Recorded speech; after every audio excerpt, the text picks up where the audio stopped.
Hi, everybody, and welcome to the January workshop meeting of the Springfield Township Board of Commissioners. Happy New Year. I am your new board president for the next session. I'd like to note that we have a full body of commissioners here. How many Zoom attendees do we have, Craig? For whosoever should join, you are more than welcome. So welcome any future Zoom attendees. We don't have anyone now. And let's see here. I don't think we have any journalists. We have a young journalist who might be joining us for future meetings, so I don't see that individual here. Before we begin, what matters are those in the audience here for today? And I'll be sure to prioritize those in time. Well, we're just going to take a poll of what other issues you're here for specifically. Any issues specifically you'd like to address? I'd like to address it, I'm going to leave the accessory. Okay, ADUs. Anyone else? Is that all ADUs? Oh, what other issue is there? Yes, sir. I'm here to ask about the Hanson property. Hanson property. Hanson property. All right, beautiful. Before we formally begin, do we receive any public comments prior to this meeting? Yes, Madam President, we did receive 3 public comments in advance of the meeting, 2 of which were related to parking on Traymore Avenue and the context of the Little League land use agreements. And one was an email regarding the accessory dwelling units. The individual was opposed to ADUs. Just as a matter of housekeeping, for those who haven't been here before, we typically begin with our engineer's report, and then we'll tackle those issues that people are present for pertaining to the agenda items. We'll tackle any remaining public comment, and then we'll proceed through our formal agenda. So with that, I welcome our engineer, Tim Woodrow, to the floor. Happy New Year, Tim. Thank you. Happy New Year as well. Congratulations, Madam Chair. Thanks. First, I'd like to thank Mr. Femuth and Mr. Conley for coordinating their outfits tonight and putting the ties on. It looks raise the bar a little bit for our a couple of things. Veterans Park. A couple of weeks ago, Ian Hammer and I were walking through the park looking at some drainage problems that exist. Little League is working on those drainage problems actually as we speak. On a parallel path, I was reviewing the land development plan submitted by Jay Overcash for the old dry cleaner and the piece just south of a firehouse. They have a drainage system that looks to want to discharge towards our park. So we walked that park with the developer and Ian Hammer and I the other day, thinking it would be a really great idea if we could get that developer to add some drainage conveyance through our park to clean up some of those issues that persist. In order to do that, we're probably going to need to give him some form of easement. And so just flying at 10,000 feet today, before we get too deep into the weeds, before we took that concept much further, I thought it would be wise to bring that to you guys first, make sure that you would be okay with that conversation about working through some details of an easement, who's responsible, who's maintaining, who's installing that drainage system, which we will work through, but wanted to make sure that that was something that you guys could support and endorse. How large of an area? It would run, Jim, I'm seeing a drainage pipe running behind the backstops all the way, what is that, Winmore Avenue? Winmore Drive, and then into that swale and out to Traymore to that drainage system that exists. In my mind, that's what I'm seeing as that answer. But again, didn't want to go too far without And then talking to Tim, you your guys. thought was also to have some collection inlets on. Oh, both yes, sites Mike, yeah. and grab whatever water today is standing water on the park and creating that swampy condition and unplayable condition Yeah. on the fields. Where's that water draining from? Yeah, it's the backyards of Winmore. It's up by that. It's, the cell tower, radio tower, all that watershed, it kind of drains toward the park. Today, it's in a very wide sheet flow kind of condition. Tomorrow, if that project is developed, it will be gathered and there'll be a point source discharge that I think we should address. I think at Parks and Rec, we talked about that French drain that That's the thing. Yeah, Tim They're referenced installing that in now, process Suze, now. yes. And that could prove to be at some point a temporary measure because this would be a more permanent solution Okay. if we can convince the developer that that's the right way to go. I just want to be sure that if they've already started a project, if it's costly or something, that we're mindful that this could be coincidental. Yeah, So- and we talked Correct. about like holding them up, but the reality is that the project on Local Revenue isn't gonna be into the ground for a year. Year, 18 months, whatever. probably, They correct. got an NPDES permit that they have to obtain. They haven't even closed on the property yet, so. Sounds like we're open to looking into it further, right? Great. Thank you. I can give that information back to the developer and we can further those conversations. A piece of good news. I with Jonathan Cobb, we're here this evening. Remember talking about Walnut Avenue and our trail and the extension of that trail through the SEPTA underpass into Penn Manor onto the Pizak property and then in Upper Dublin. Well, we had trouble getting a hold of somebody at PennDOT to ask that question and get that permission to use a little piece of PennDOT's open space land for our trail. We have finally found the right people. We've got a big meeting set up Thursday morning where we will take PennDOT on a little walk and see if we can't get them to understand it's very benign ask of their land and hopefully get some easement in place, allowing us to further that trail conversation. So good news. On your agenda tonight is consideration of the Hanson Tract. We have been reviewing those plans. There's been a couple of revisions made to that plan set to the extent that we are pretty comfortable with the configuration of the plans and how they have responded to our concerns. Andy and Mike and I have worked through a draft resolution that's before you on the agenda. One of the things I wanted to be clear on is that, again, very similar to Veterans Park, there is a storm pipe outfall onto an adjacent property, Mr. Harkin's property, as it may so be, he is here, and wanted to make sure that that drainage condition was addressed in some form or fashion similar to that. We just spoke about it at Veterans Park. So engineer and I and the developer walked that site the other morning with a couple of members of our township team. We think there are some solutions there that really should help ease even existing conditions, drainage conditions back there behind those barns. And so your resolution tonight has a condition that would require the developer to address those concerns. And again, this resolution is a preliminary plan approval, so that final plan will be back for you to give final consideration to. But in general, there's some paperwork, obviously. The vast majority of that project is in Cheltenham Township. One single family home going into Springfield, along with some storm sewer improvements. So we're concerned about the stormwater. Cheltenham's going to be concerned about roads and other good things like that for sure. Since we're on that topic and a couple members are here on that topic, if you would like to speak on the Hanson property, please do.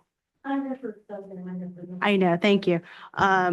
Sir, would you like to say anything about the topic of the Hanson property issue? Oh, please do. Come to the mic. Just trying to, yeah. Main Street. The man needs no introduction.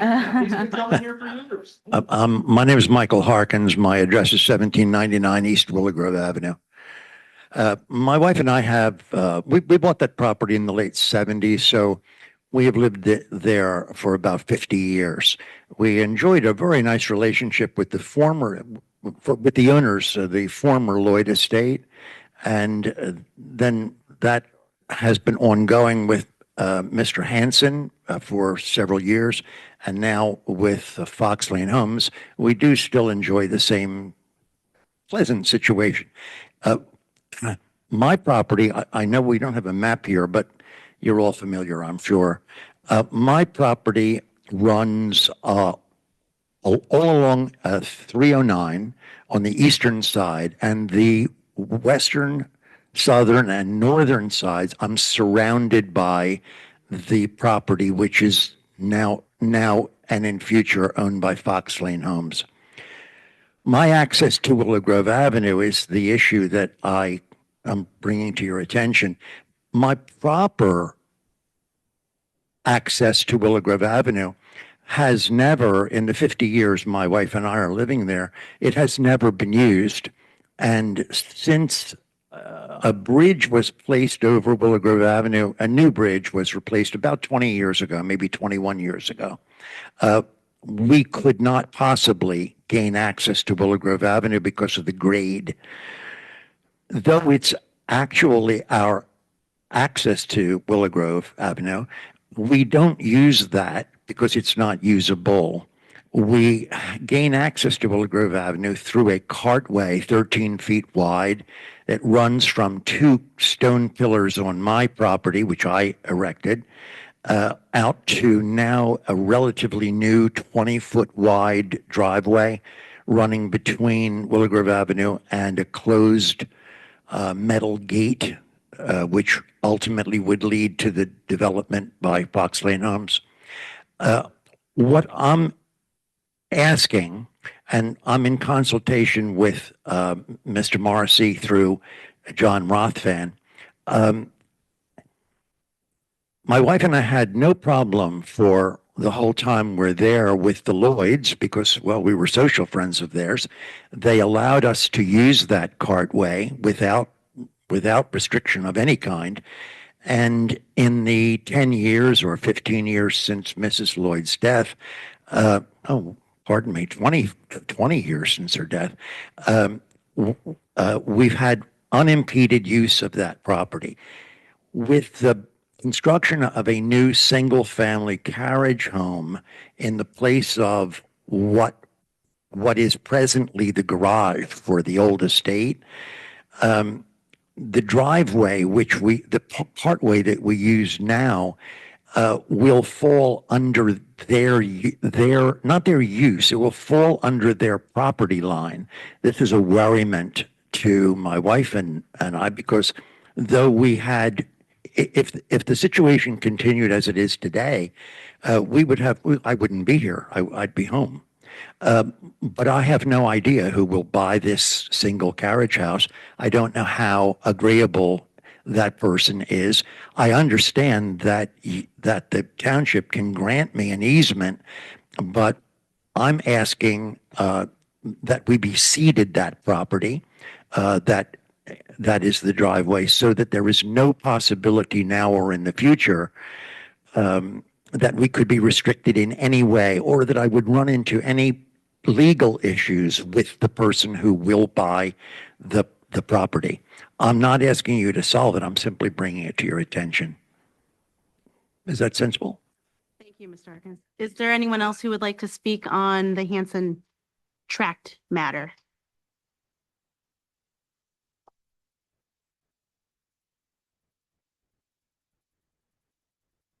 So Commissioners, good evening. I'm Kelly McGowan, represent Fox Lane Homes, who is proposing to develop this portion of the property. So just very briefly, you just heard that this is a 2.7 acre portion of what is a larger project.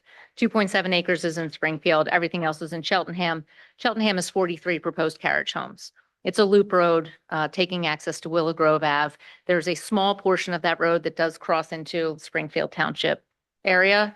Again, as Tim said, there's some stormwater up there, and that's really what we're looking at. It's just in terms of what that development is going to be for Springfield Township. The one single family home is proposed also in that area. So we've worked through the engineering issues. As you heard Tim say, we did walk the site on the stormwater management. All of those comments are will comply comments insofar as the stormwater is concerned. We have also met, and John Rathbon and Rob Cunningham are here this evening.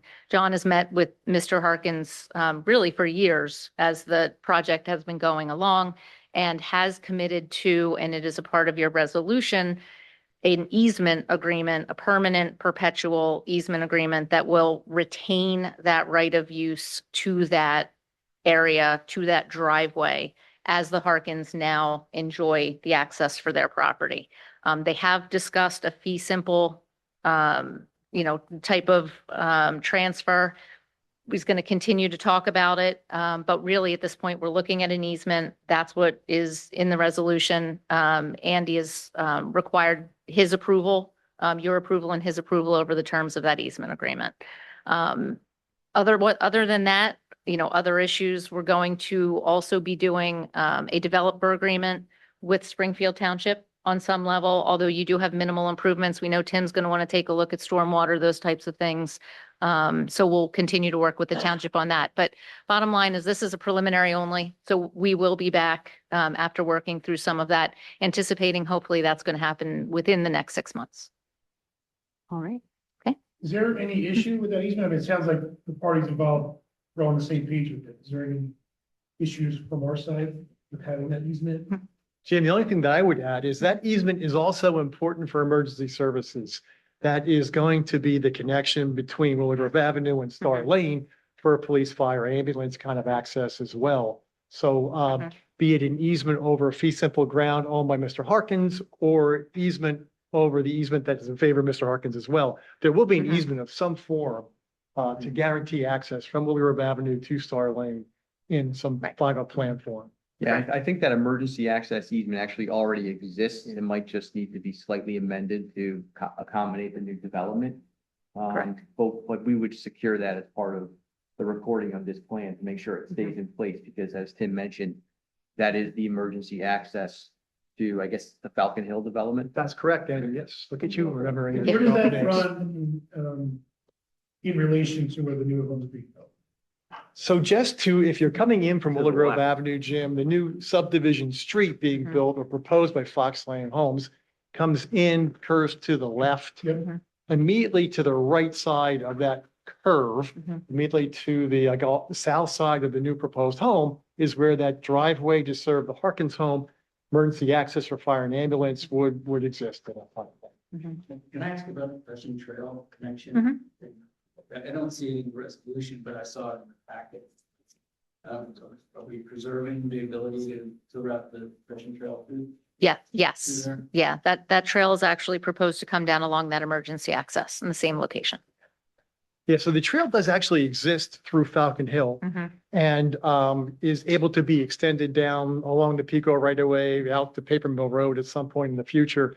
There'll be some reconfiguration of that trail with the plan, but it will exist for sure. Will it still be 10 feet wide? It will be.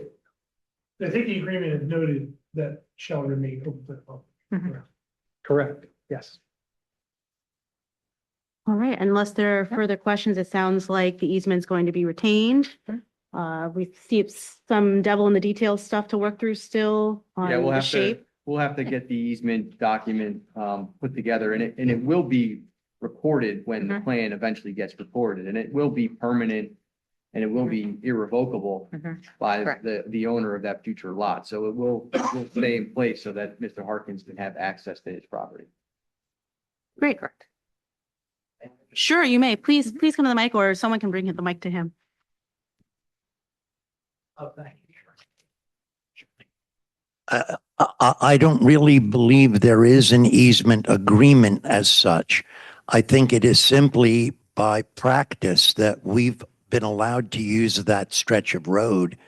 And I don't believe there's anything official about it. So I think that might have to be created. And remember, I'm not looking for an easement. I'm looking for the property ceded to me. That's what I'm looking for. I certainly am not demanding it. I'm simply asking for it.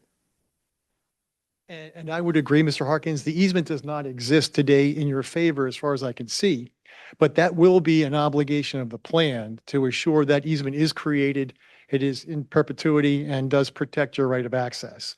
If you're able to speak to Fox Lane and negotiate a fee simple sale of real estate, that's great. But I think the current conversation does protect your interests. All right. That does the Hanson trash conversation. Do you have any other topic areas? for us, Barring any Mr. questions, that's Engineer? what I had this evening. Anyone have anything for Tim before we dismiss him? Tim, do you have any images of the bridge proposed for Cisco for Hillcrest Pond? Because We will soon. That, in fact, I should have mentioned that. One more thing on my agenda, the Cisco Bridge. We recall right before the holidays, we had a meeting and conversation with a bridge supplier. He was going into a vacation time and wasn't able to get any details or costs together for us. I did speak to him Thursday last week. He's mostly through his proposal, couple different options, couple different price points, hoping to have that to us this week. I'll share that with Mr. Taylor and share that with the board as soon as it is available. All right. Barring no other issues, thank you, Tim, and we'll see you next month. Very good. See you guys soon. Have a good meeting. Thank you, everyone. So just to clarify, that resolution will be a vote on Wednesday. Okay, that's the resolution on the Hanson tract. Will be on Wednesday. All right. Thank you, Tim. I think we've well covered the Hanson tract, which is what some folks are here for, unless there's anything else beyond that clarification. Anyone else? All right. Yes, so we have two issues where for audience members here today. We have a group of folks who've expressed interest in the accessory dwelling unit conversation. We also have a presentation today by the members of the Historic Commission making a request. Because it's actually just in the order of the book, and I do think one conversation would be relevant to the Historic Commission as well. I'm going to start with the ADU conversation. And so for members coming to speak, just a reminder to speak into the mic and be sure to begin with your name and address. Prior to starting or kicking off that conversation, I just want to be clear for everyone. We know that we received a number of comments, public comment as noted by Mike. And obviously folks are here today, that this is a really nascent conversation as it relates to updates to the zoning code. So what's proposed for us, since I would say last month was the first time it came on the agenda, is by planning, inquiring whether we as a board have an interest in accessory dwelling units conceptually. So this is a bit of a fact-finding mission still, and we're still in discussion. This is not a vote to say that accessory dwelling units are for sure permitted by right.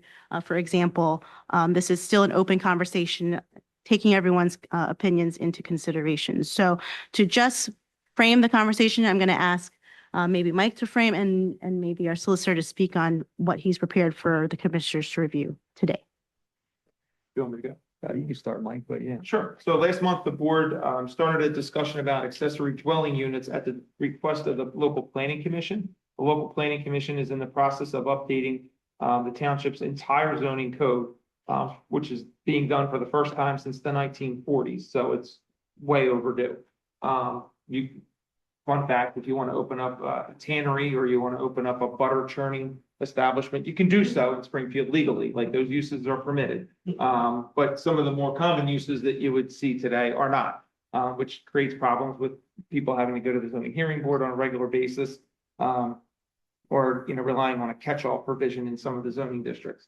So in any event, the planning commission locally started to discuss the concept of ADUs because they're found in more and more municipal zoning ordinances as they get updated. And the planning commission started to get themselves bogged down in many of the issues that I anticipate we're going to hear tonight.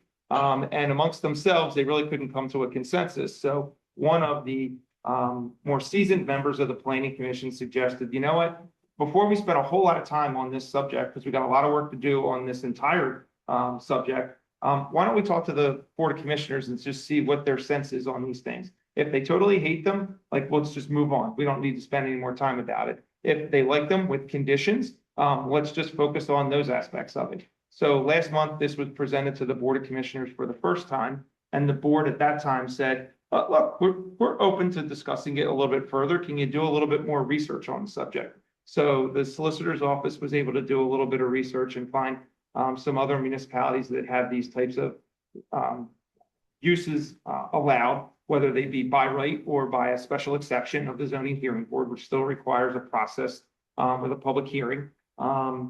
And they also have some conditions imposed along. Some of them, or most of them, have a familial relationship as a requirement, meaning that you have to be related to somebody who's going to be living in there. That's not always the case, but that seems to be the case in most of them that we've read so far. Staff also was asked to reach out and find out what the local utility companies feel about them, and if they're aware that these are a possibility, and if they're capable of handling the additional demand. And we reached out to the school district to see if there were any comments there or any concerns. The feedback is incomplete from the utilities and from the school district. However, we did get some feedback from the Bucks County Water and Sewer Authority that their one thing that comes to mind is we may have to amend our Act 537 sewage facilities planning plan to address the potential for additional density. And more importantly, we may need to purchase additional capacity from the city of Philadelphia, which is where most of our sewage effluent goes to get treated. All those things are things to be considered. They're not necessarily deal breakers or things that make it easier or harder one way or the other. It's just something to consider. The school district was going to talk about it a little bit further to see what, if any, concerns they may have on them. So that's sort of where we are. We also obtained a copy of another municipality zoning ordinance that we shared in the public packet. I guess the only other thing I would add to that, and this might be helpful for the board, is even if your planning commission is to discuss this issue as part of a zoning rewrite, and even if they show it included in a draft ordinance that ultimately makes its way to this board, you're not necessarily bound to then include that in any zoning ordinance that you ultimately enact. So they can still discuss it and debate it at the planning commission level if you choose. And they could even show you, with the help of the county planning commission representative, what it might look like. And you're not stuck at that point to enact it, but you will see what it might look like in a future zoning ordinance. Before I open up to discussion here, I know we have members of the public who would like to make a comment. Please feel free to come forward and make your comments. Just a reminder to speak up and share your name and location in the township. Judith Patitucci, 101 East Wazicket Avenue, Flourtown, Pennsylvania. I don't really know where to begin about the accessory housing. I had a real estate license in New York in the late 70s and the early 80s before we moved to Philadelphia. In Westchester County, and my broker had rights in Ulster County, Columbia County, Dutchess County, plus going over the border into Connecticut and into Putnam County. What I'm concerned about with accessories, because we were through this back in the 70s and the 80s in New York, but they had a lot of land. There are many types of accessories. It can come into the point where it's going to be a group home accessory. It can be, just a mother-daughter, innocent little accessory. But I had a very unfortunate incident next door to me on East Wazicket in 2001, where a neighbor put up a 32-foot deep garage practically on my property line. And I saw when they brought the older mother of the wife to look at the garage that was 20 feet wide, she didn't live in it, but she also didn't, she was a very old woman and I didn't know the woman. But there was a lot of problems because they didn't indent the property to 4 feet off of my property. They had all kinds of violations to try to get a cathedral gable up when it was a smaller gable than the owner. Now, I know that might not be the typical accessory, but I talked to Ed Fox back then in King that was on the zoning board, and I would have had to spend $50,000 to start litigation, to start getting everything all riled up. And, I don't think that's fair to me because I had called every fire department. I had called everything to see if I could I called our zoner at the time to try to see if, our fire marshal to see if there could be any help about all these different things that were going on. So you really have to be careful when they start putting a garage, then widening the garage. And on my street, we have within any direction going forward on Copley, one house has 4 sets of cars because a lot of children live with their parents, which they have a right to. Then in another direction, another family, another 150 feet over, 4 cars. And then on the other side of me, there's also another family, 4 cars. Our frontages are 60 foot. Okay. The reason why I say that also, when I was here in August, my husband used to work for the Journal Register. Okay. That's the media group now. Okay. I tried to get the Ambler Gazette at one time. They charged me for all the reporter newspapers, $4.95 a week to over $200 a year to get these public hearings so I can see them because there's no hard copy. There's no Springfield Sun. I tried to call them today to see if I could just get a person to just get the one thing that I want, just the Ambler Gazette, to see when these things come up. Because the guy that lived next to me for years, he took the sign down when they got the special exception. He didn't ask me for a variance, and he got away with murder. Although the township was probably really good, because if he wanted to convert something to accessory, we have a garage, and guess what? That garage goes like this. You can't get a car in it. So, and plus all the wires are touching the gabling. They went and raised the wires twice, and we got all the other stuff that was in back 10 years ago, which would have been, and 15 years ago, which would have been Verizon, DirecTV, Sunesis, which is Crown Castle, which is the power over to your cell tower. It goes right through my backyard. So I'm asking you to be very vigilant when you see this stuff come up to see who's going to be affected. Because when I had my real estate license in New York, Barron's real estate book said, we all have the right to private property. Okay, and the other thing is now the properties are 55 plus, everything's attached, which is fine if you protect the private individual single dwellings, because where my properties are, all our stuff, we don't go through one line they don't have it. Everyone has to have their own gas, electric, and the whole thing. Some people went up close to where the gas comes in. They put on an office, they put on a powder room, and I never did that. So that now if the township needs to have access to the ball field, guess what? I've been a really nice neighbor. But everybody just, they only got 3 feet here. You can't even get a motorcycle through 3 feet. So I'm telling you to be mindful of the whole picture of what accessory means. And the people that I had between 2 states, I've had 2 houses for almost 50 years. I'm 71. I got married really young. And so I intend to live in a single family home. I see a lot of things. You look at your police reports. I'm constantly calling the police because I see stuff and I report it.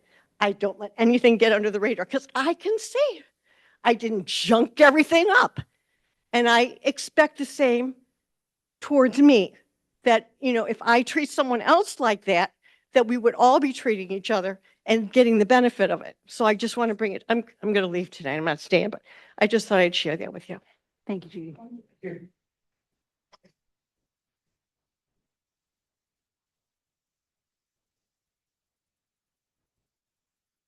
Well, I was going to speak on ADUs, but now that I can have like a butter churning business, I'm here for like a completely different reason. Or tannery, maybe, perhaps. Just kidding. Mary Ellen Reeves, 214 Station Avenue. I understand that this ADU proposal has come up, and I just did some research and actually have some friends in the suburbs of Los Angeles, of Portland, and of Denver. So this is maybe not done as much around here, but I've just kind of been hearing the complaints that they've had over the years. So I wanted to just come in and voice my concerns here since you're still in the preliminary planning phases and really just talking about this. And I do think that development of this township really needs to be reevaluated because no, I wouldn't want a tannery near me for sure. So I'm actually glad that we're doing this, but had the opportunity to say what we think and kind of get ahead of things. I do believe, so I have family here since 1931. Okay, my father's family home was Scoogies for the historical people. I have a long history in Springfield Township, and I really do believe ADUs have the potential to fundamentally change Springfield Township, the township that we know and we love. And it does open the door for overdevelopment, population growth, which happens naturally, but it also can potentially have the loss of green space and putting more strain on our already taxed infrastructure.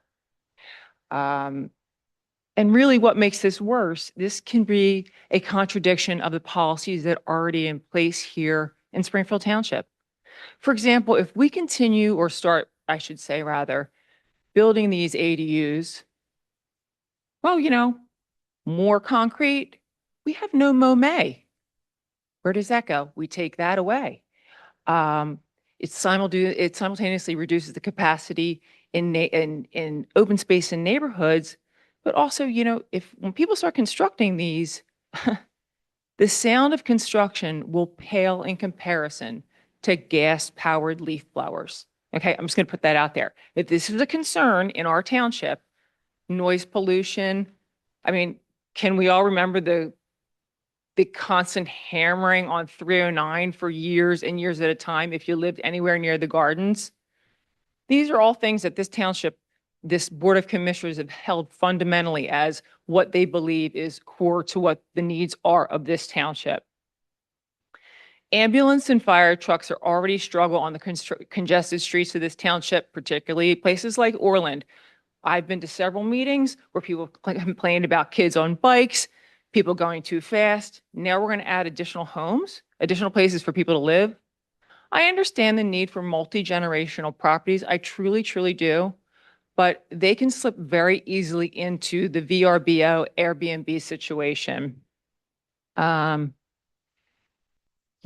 Obviously these would be revenue generation for the township.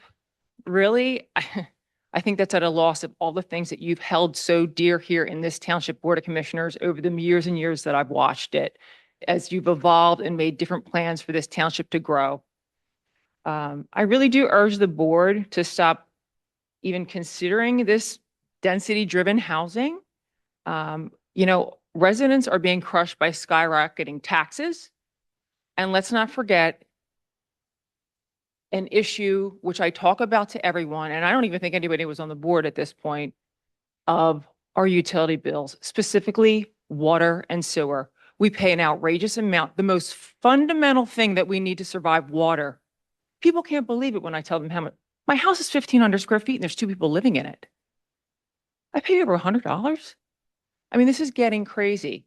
And, there's tons of research. And I mentioned in the beginning when I started to speak about friends that live in the suburbs of major cities, similar that I could say would be kind of similar, Los Angeles. And really, it doesn't help that multi-developed family, the owner property. It's not usually occupied by the primary owner. That's just how it turns. They turn out to be one big rental property. It's become short-term rentals. Parking minimums reduce curb size and curb capacity, which puts more road signs up for no parking. It can become one big nightmare. And one other thing I'll just say very plainly, we already have neighbors fighting with neighbors. Can you imagine squishing more people in? We can't change the landscape of this township. We have to find a better way. And it's not just allowing this. And what I'm suggesting is that if these are, and I think, Mike, you actually had a lot of good points that you were saying last night or the night before I watched the thing, really has to be very specific about what you're going to allow if you go forward with this. Because I can assure you, this is going to become a very urban township. And I don't think that that's what anybody here wants. I thought we wanted green space. I thought we wanted noise reduction. I thought we wanted less pollution. And I believe by just forcing more people in and letting, caution to the wind and not really having a very firm hold on what we allow, we're going to have a real problem for Springfield Township. And it's not going to be a desirable place to live like as it is today. Thank you. Thank you, Mary Ellen.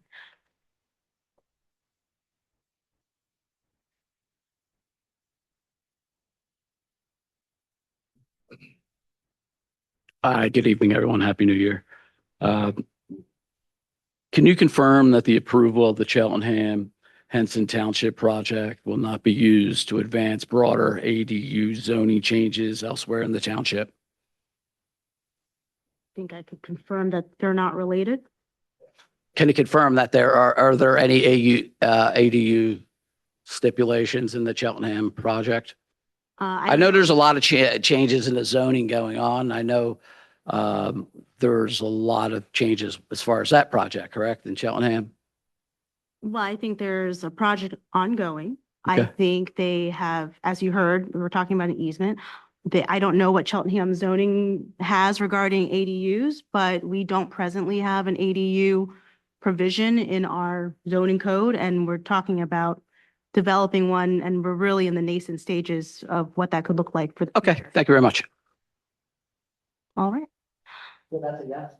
There's no island to ADUs and. Correct, as far as I know, Mike. No, Okay. 2 unrelated subjects.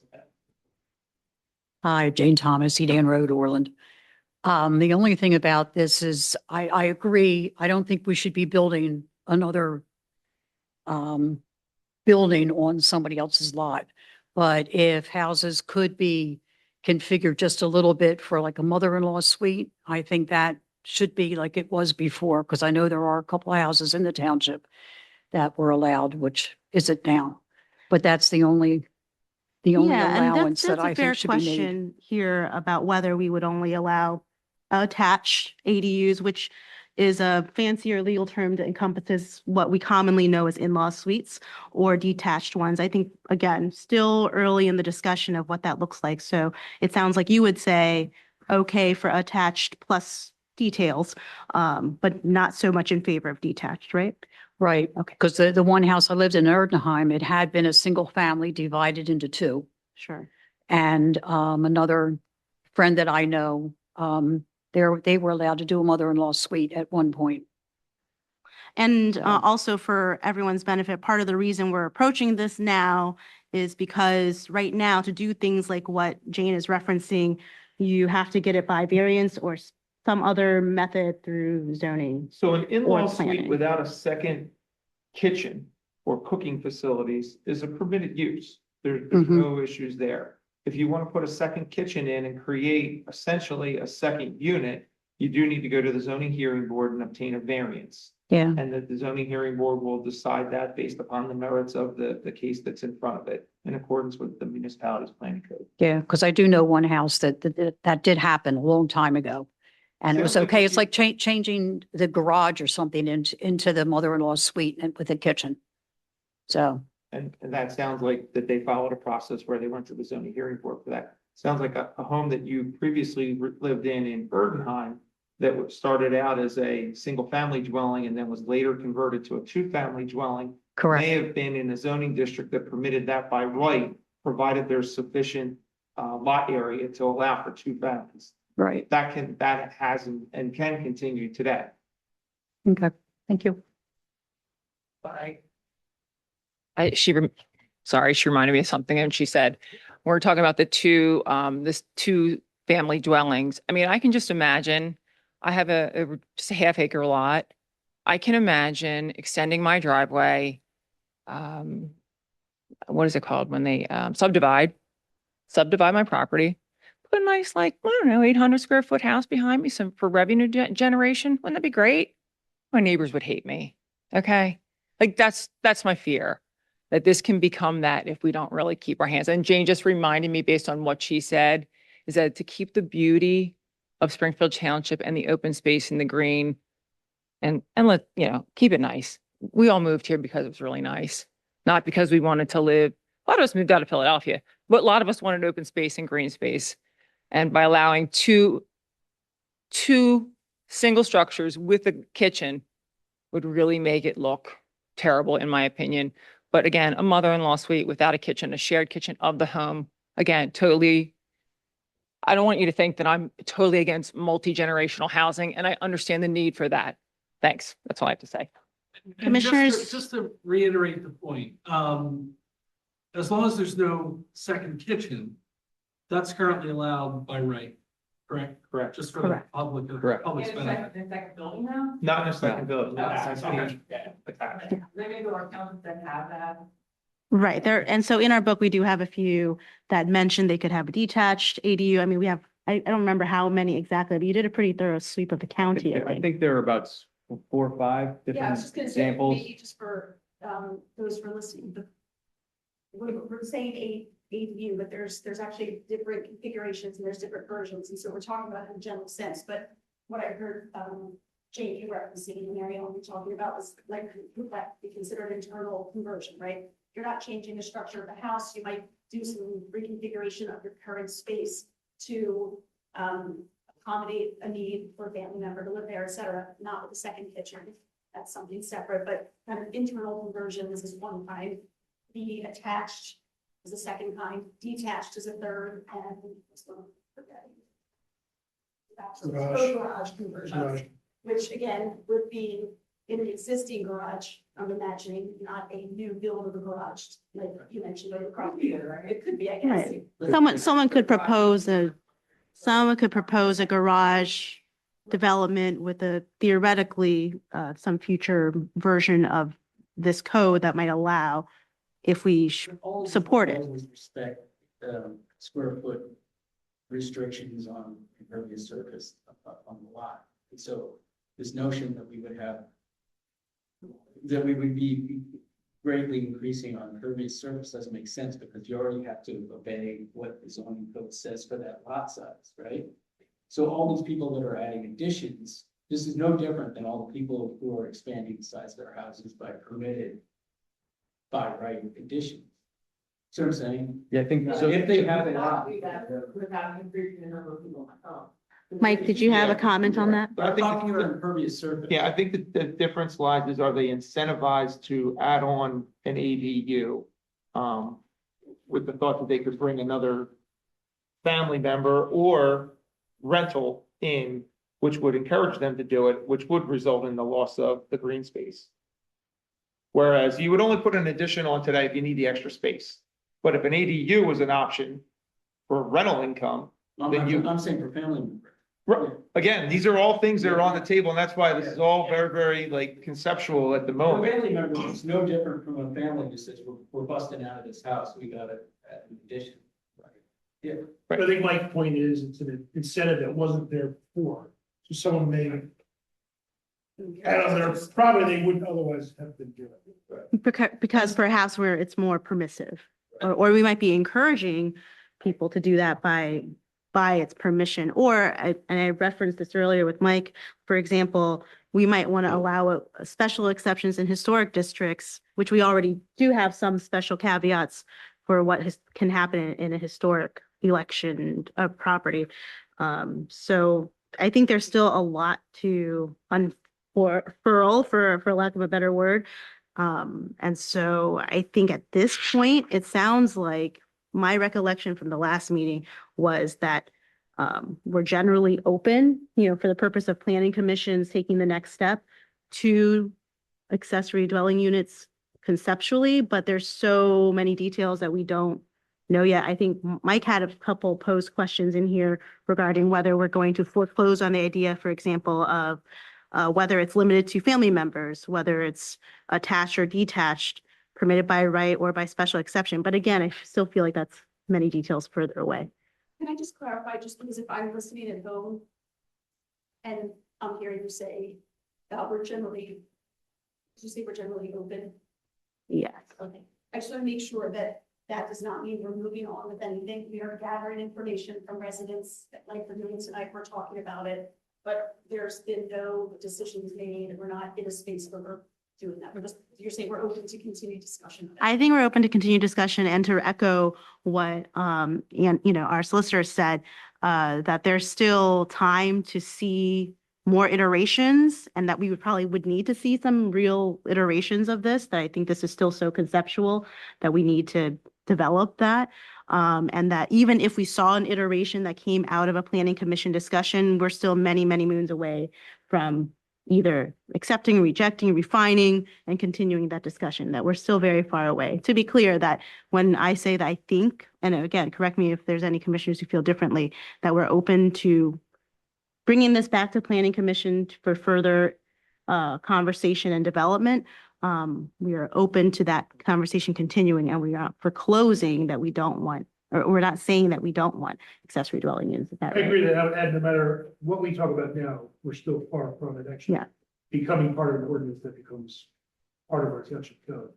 But at some point, we do have to get into the nitty gritty of what we want to see, if we want to see anything. And what's the timeline on when the planning commission wants those details from us?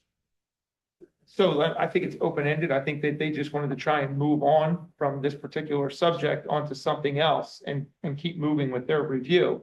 But again, the planning commission just did go back to their three basic questions is, are you okay with the concept?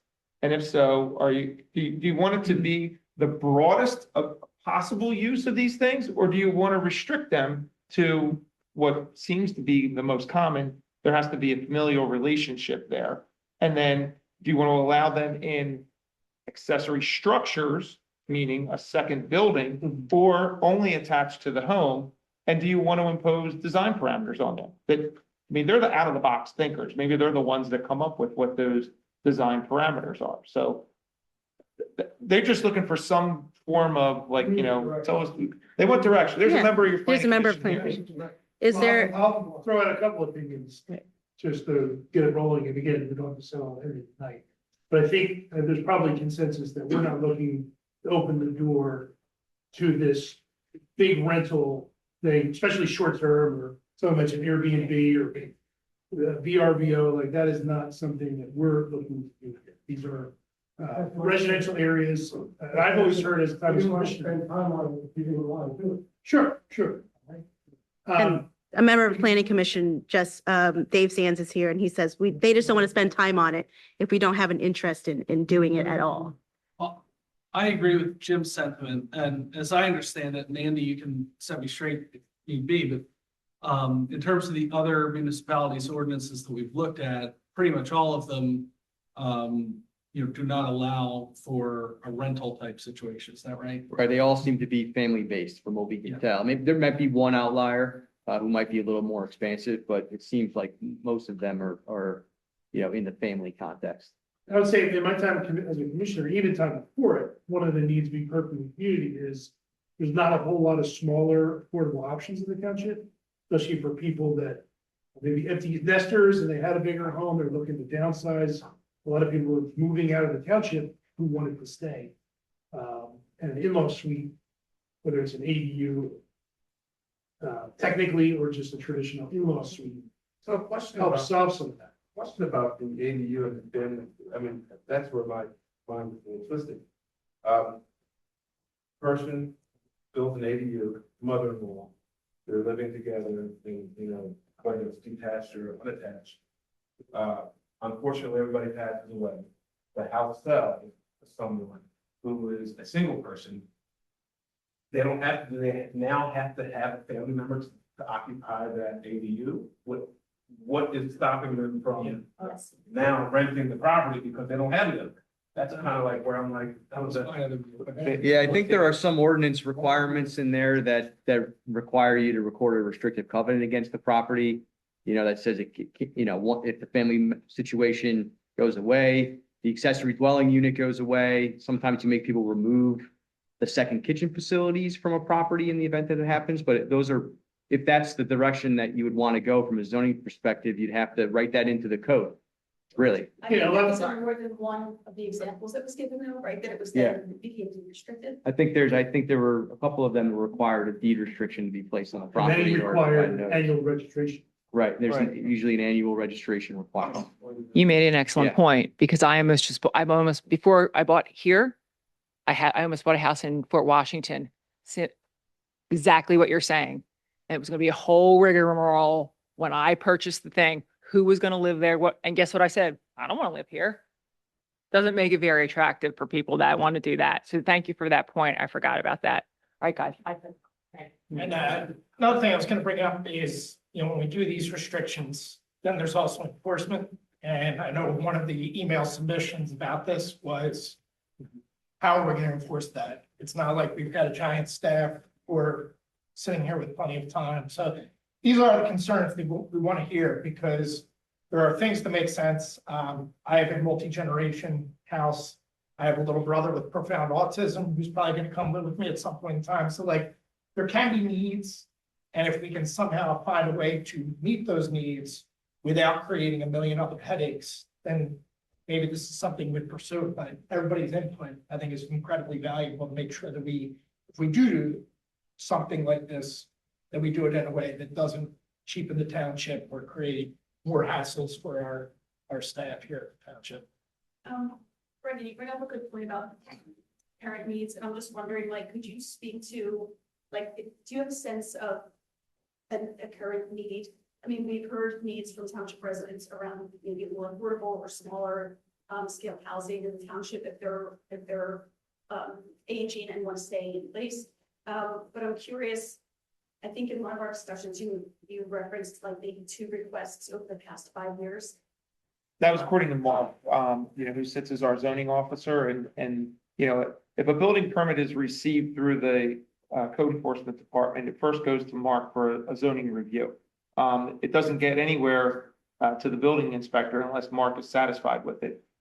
If Mark sees that a building plan includes a second kitchen, he's going to flag that and indicate that that's not a permitted use in any of our zoning districts at present. He'll have a discussion with the homeowner, let them know, you can have an in-law suite, but you can't have a second kitchen. You have to share the facilities. That's what the whole idea of a single family home is all about. And a lot of times people are like, okay, we understand that. Like, you know what? Didn't really want mom to have her own kitchen anyway, but like it was one of her things. You've actually bailed me out here. Other times somebody has said, no, mom's passionate. She's got to have her kitchen. All right, the remedy is you go to the zoning hearing board. In that instance, there's only been in Mark's 5 or 6 years that he's been here now, 2 instances where people have gone to the zoning hearing board. It's gone through the process. The zoning hearing board has taken testimony. The neighborhood has had fair notice that this is what's going to happen. They've gotten an opportunity to question the applicant. So the zoning hearing board, in both of those instances, they've been approved. They were approved with restrictions. They have to have deed restrictions on them. And if and when that owner sells the property, that use goes away. They've agreed to that. So. Which that's Miriam's question, I think, around what happens. I mean, I appreciate that example if it kind of speaks to that just a little bit. It can be so when it's an accessory dwelling unit that is detached, sewer, water, electric, are they separate accounts or are they part of the original home? So the answer is we would, through the building process, require it to go secondary because, you can have a problem in between the main and the main home and the accessory structure. That gets down to, like, if you were to ask staff, we would say not in an accessory structure, only in an attached portion of it, because then you can tie into the existing main or lateral that serves that home. You do it in an accessory structure, there's the potential for a problem to occur between the primary dwelling and the accessory structure that, is going to create a problem, right? You still have a safe account in terms of the owner of the account. In that situation, yes. And if you wanted a secondary, or if you required a secondary service for both, you have 2 accounts for one address. So I guess, I mean, the status quo right now is that if somebody wants to build one of these ADUs, they need to go to the zoning board. Correct. So I could see that one option before us could be that we leave the status quo.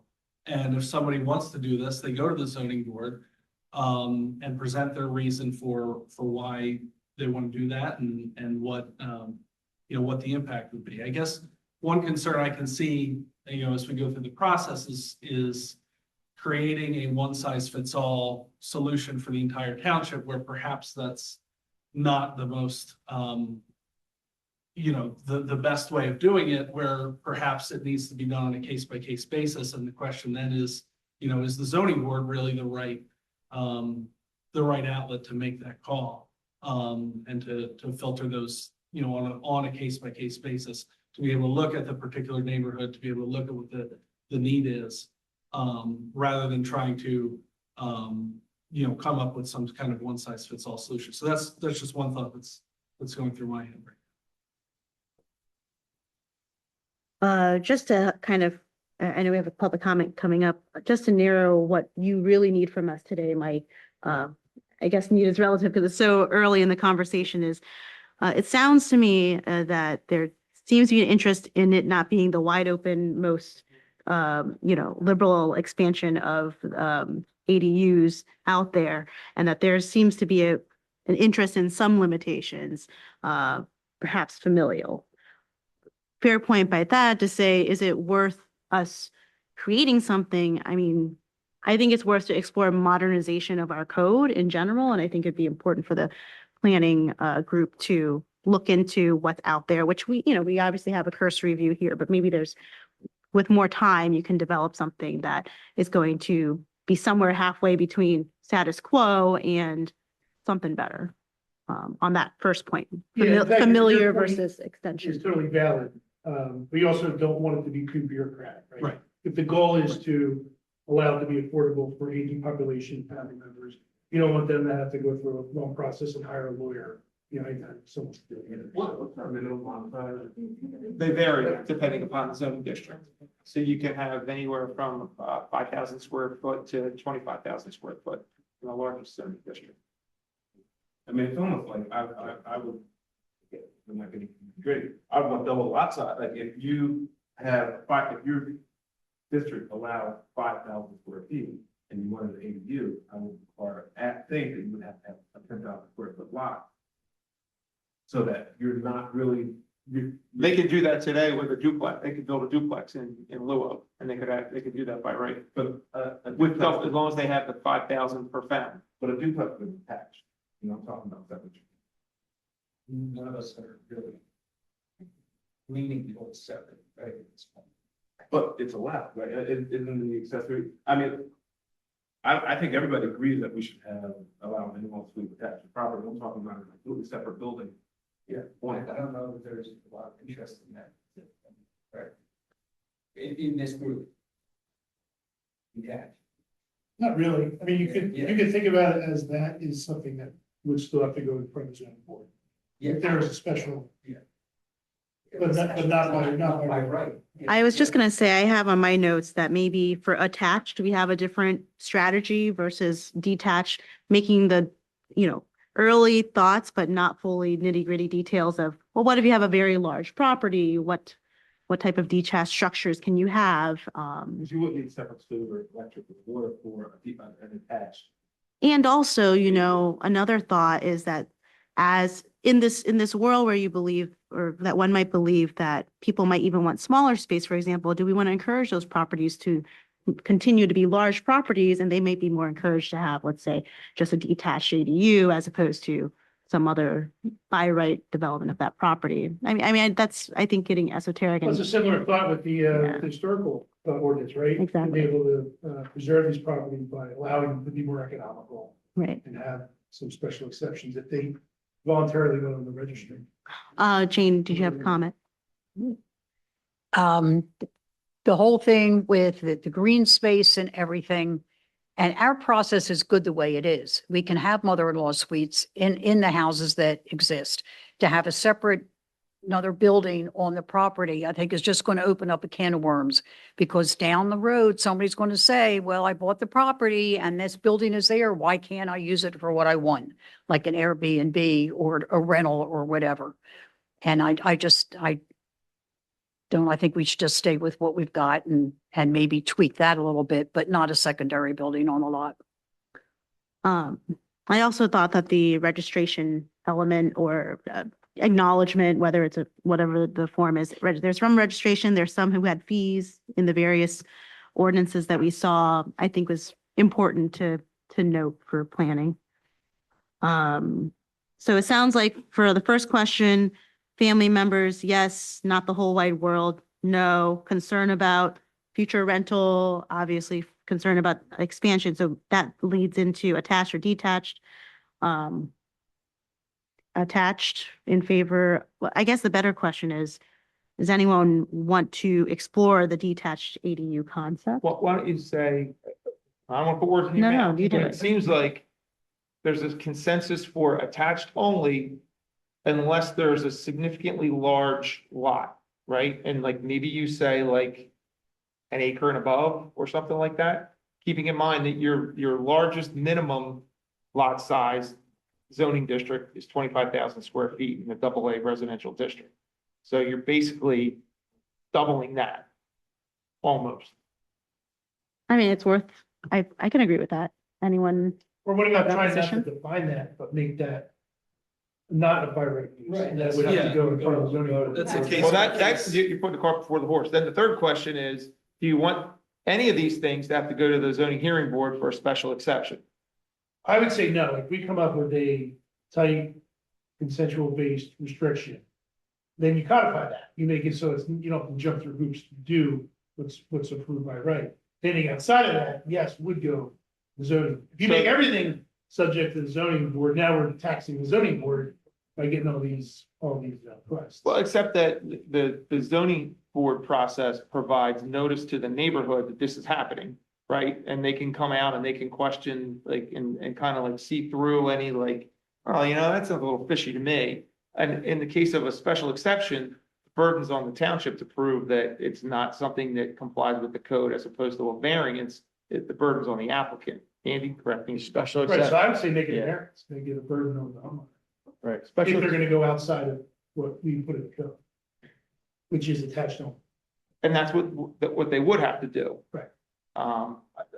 Some of the other municipalities have said, okay, these are permitted by way of a special exception, just like an elementary school is permitted in a residential zoning district. A church is permitted in a residential zoning district by way of special exception. It's not an automatic, Okay. but it's an easier hurdle Right, right. to cross than a variance. Yeah, you can put some specific criteria on the special exception that an applicant would have to satisfy. So to some extent, they do have a burden, but if they do meet those criteria, Then then there's no they, basis for denial. right, unless you can find some unanticipated adverse impact. But the zoning hearing board still has the ability to make that decision, but Which we just went through with the Right. most recent Will Grove property, which is the special exception.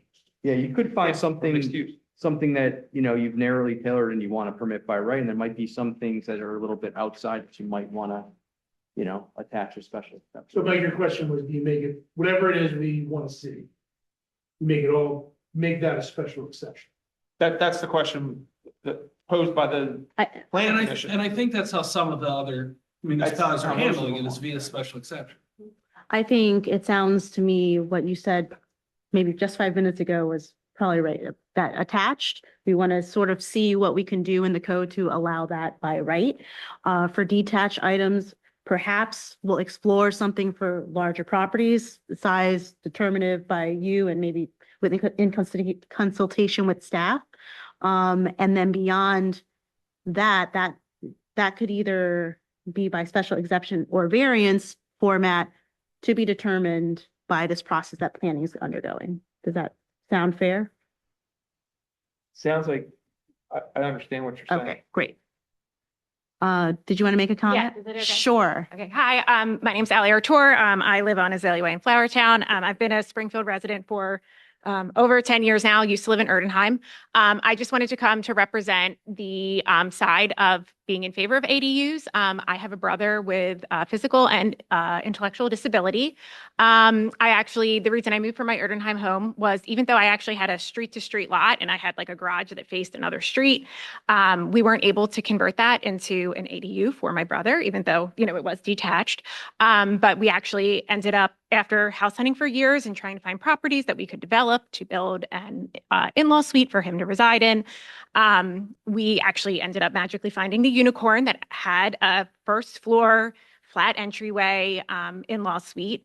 So I just wanted to make sure that that is on the record, that this is something that is a need. My husband and I did not want to leave Springfield, and it's not very large. All the properties are very developed. They're not all very large. So it was really a tough search. And again, we needed one floor. We couldn't have a basement level walkout. We couldn't have, an attic or a 2-story in-law suite. So I just want to make sure that portion of the population is represented because there are many adults who, they don't necessarily need the level of a group home, but they're not able to live independently. And so also when thinking about what constitutes a family, for example, at work, I can't take family medical leave because he's my brother and he's not I'm not his guardian, I'm just his power of attorney. So making sure that the family definition is broad and isn't just, it doesn't have to be somebody who is, has a guardianship. It can be extended family such as, even a grandparent who just needs, maybe a little bit more support and isn't necessarily ready for nursing home level. So again, just wanted to make that reflected. Thank you. Thank you. Great, thank you. Thank you. All right. Unless we have any other comment on that topic, it sounds like I had one thing that's not going Mike to has be no. answered tonight, but Sure. we had good information about some of the laws in other townships, but I think I'd be interested in how they enforce those laws. How cumbersome is the enforcement?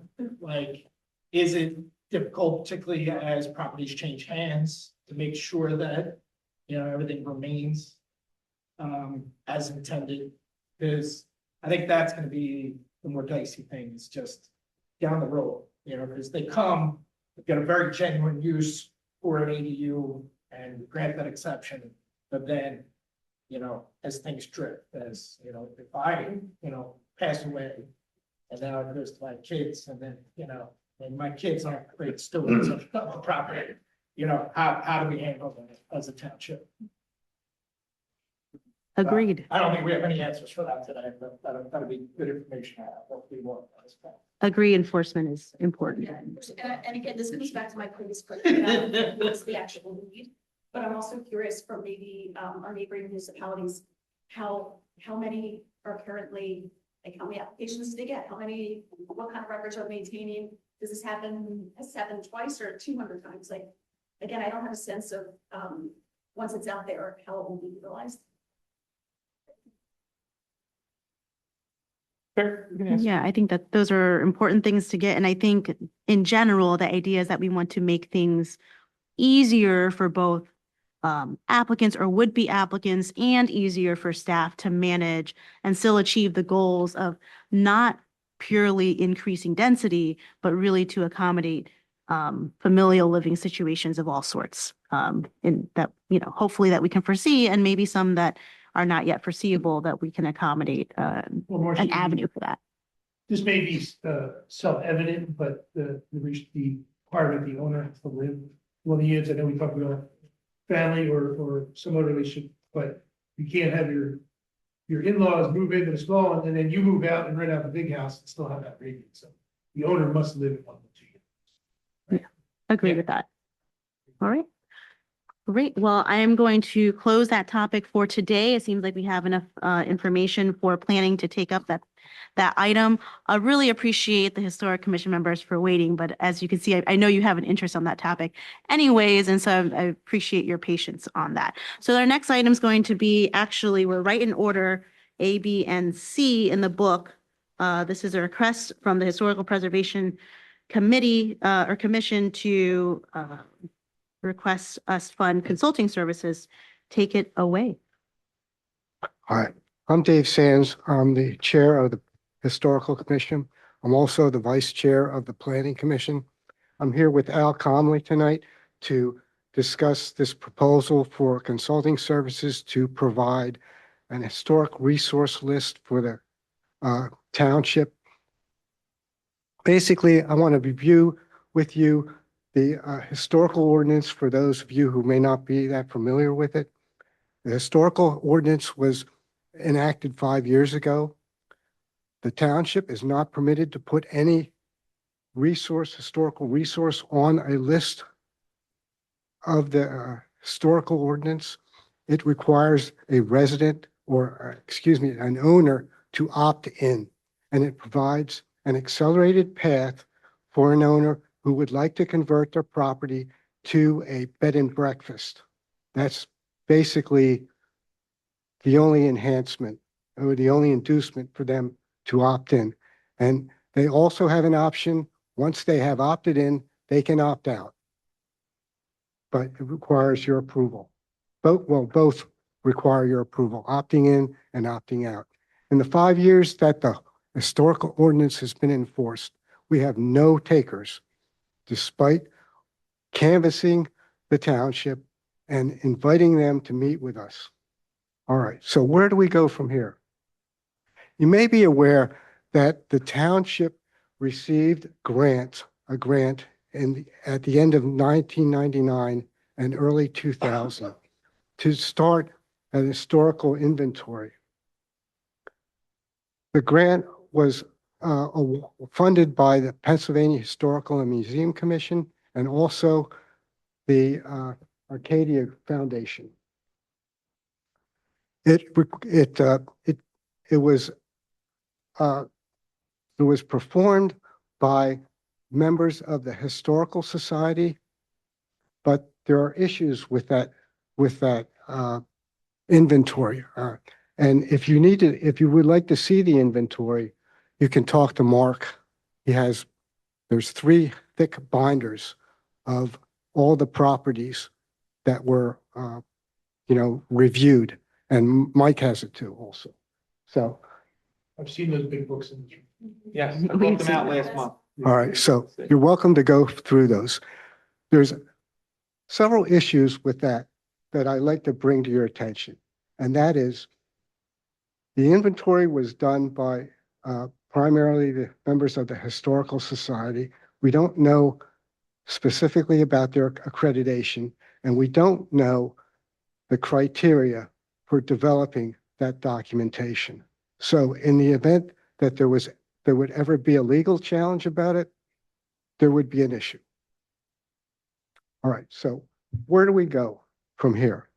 We want to create an historical resource inventory that the township can use in the event of proposed development. And we also want to be able to establish resources that we value in the township. Now, we have a short list already. It's in the comp plan. And I don't know if you're aware of it, but there's like 20 properties in there that we've already deemed are significant in the township.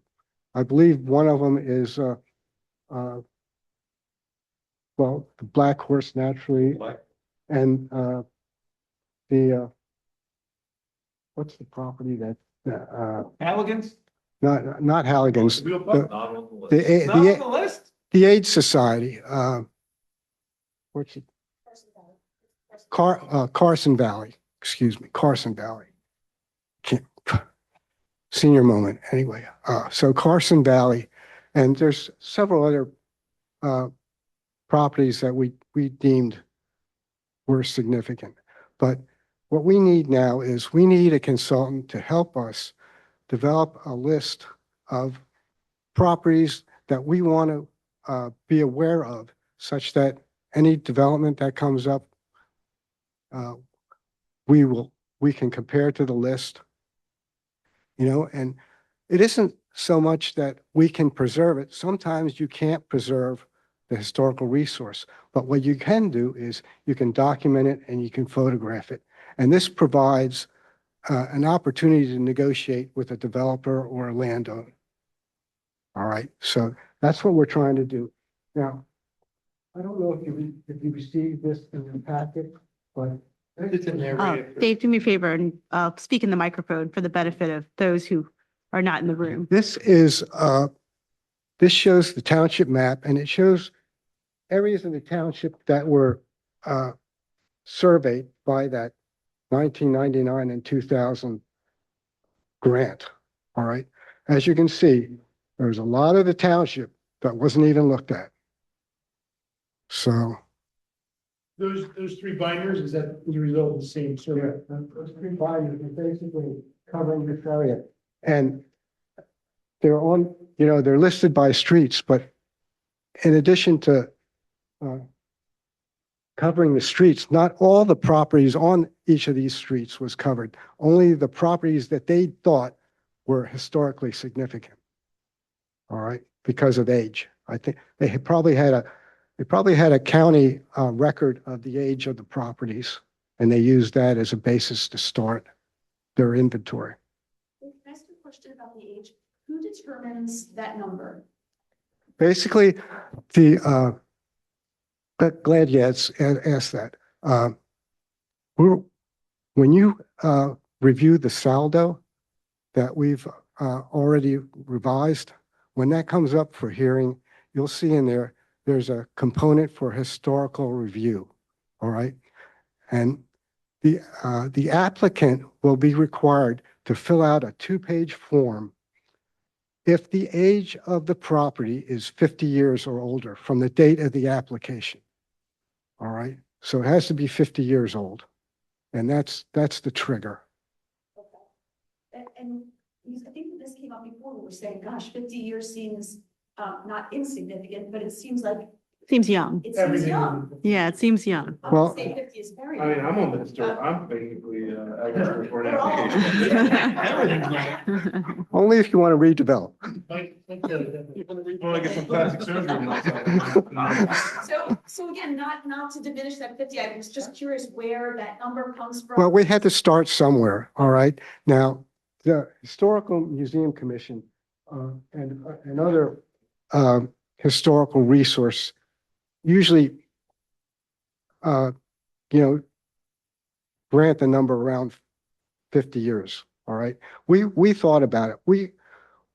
Didn't we? Well, Well, I think, do I have to get up the microphone? all right. Or Come on you up, or you can buddy. hand him the mic. That's fine. That would be fine. There we go. We gave this a lot of thought because there are other numbers that float around out there. To give you some perspective, right now, the number is around 1,600 buildings in the township that would fall into that category. I think one of our concerns with actually choosing a date, because we started with trying to say, is it 1920? Is it 1946? You know, looking at what we would call milestones in the growth, like the end of the Second World War or the end of the, prior to the Depression, the end of the First World War. And if we choose a date, then we find ourselves with buildings that could graduate into needing to be part of the inventory, but are not covered because now we've got to go back and change the date. The concept of having basically a rolling date would allow you to gather in the spaces that might not be eligible today. That was the logic, and we gave that a lot of thought. And part of the reason why we're talking about having this inventory is to, number one, just get we have a listing. One of the things that we have found is that dates before 1900 with the county tend to be a little unreliable. So there would have to be some research done in terms of how those things were input. Mike's kidding me about Halligan's. Our best information is that Halligan's, the first part of it was built, and there's probably 4 or 5 renditions of that to get to the size of the building it is now, started somewhere in the neighborhood of 1743, pre-revolution, let's say.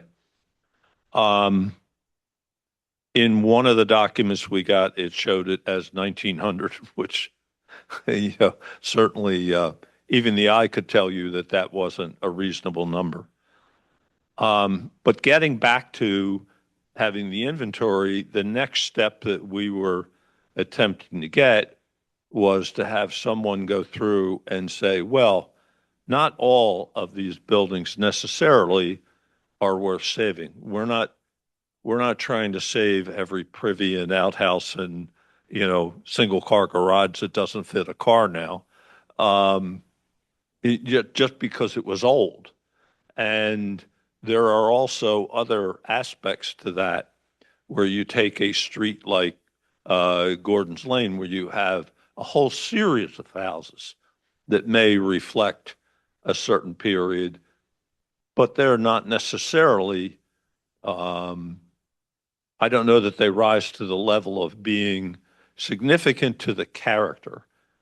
What we're not talking about right now is some kind of actual registration where you would run into problems.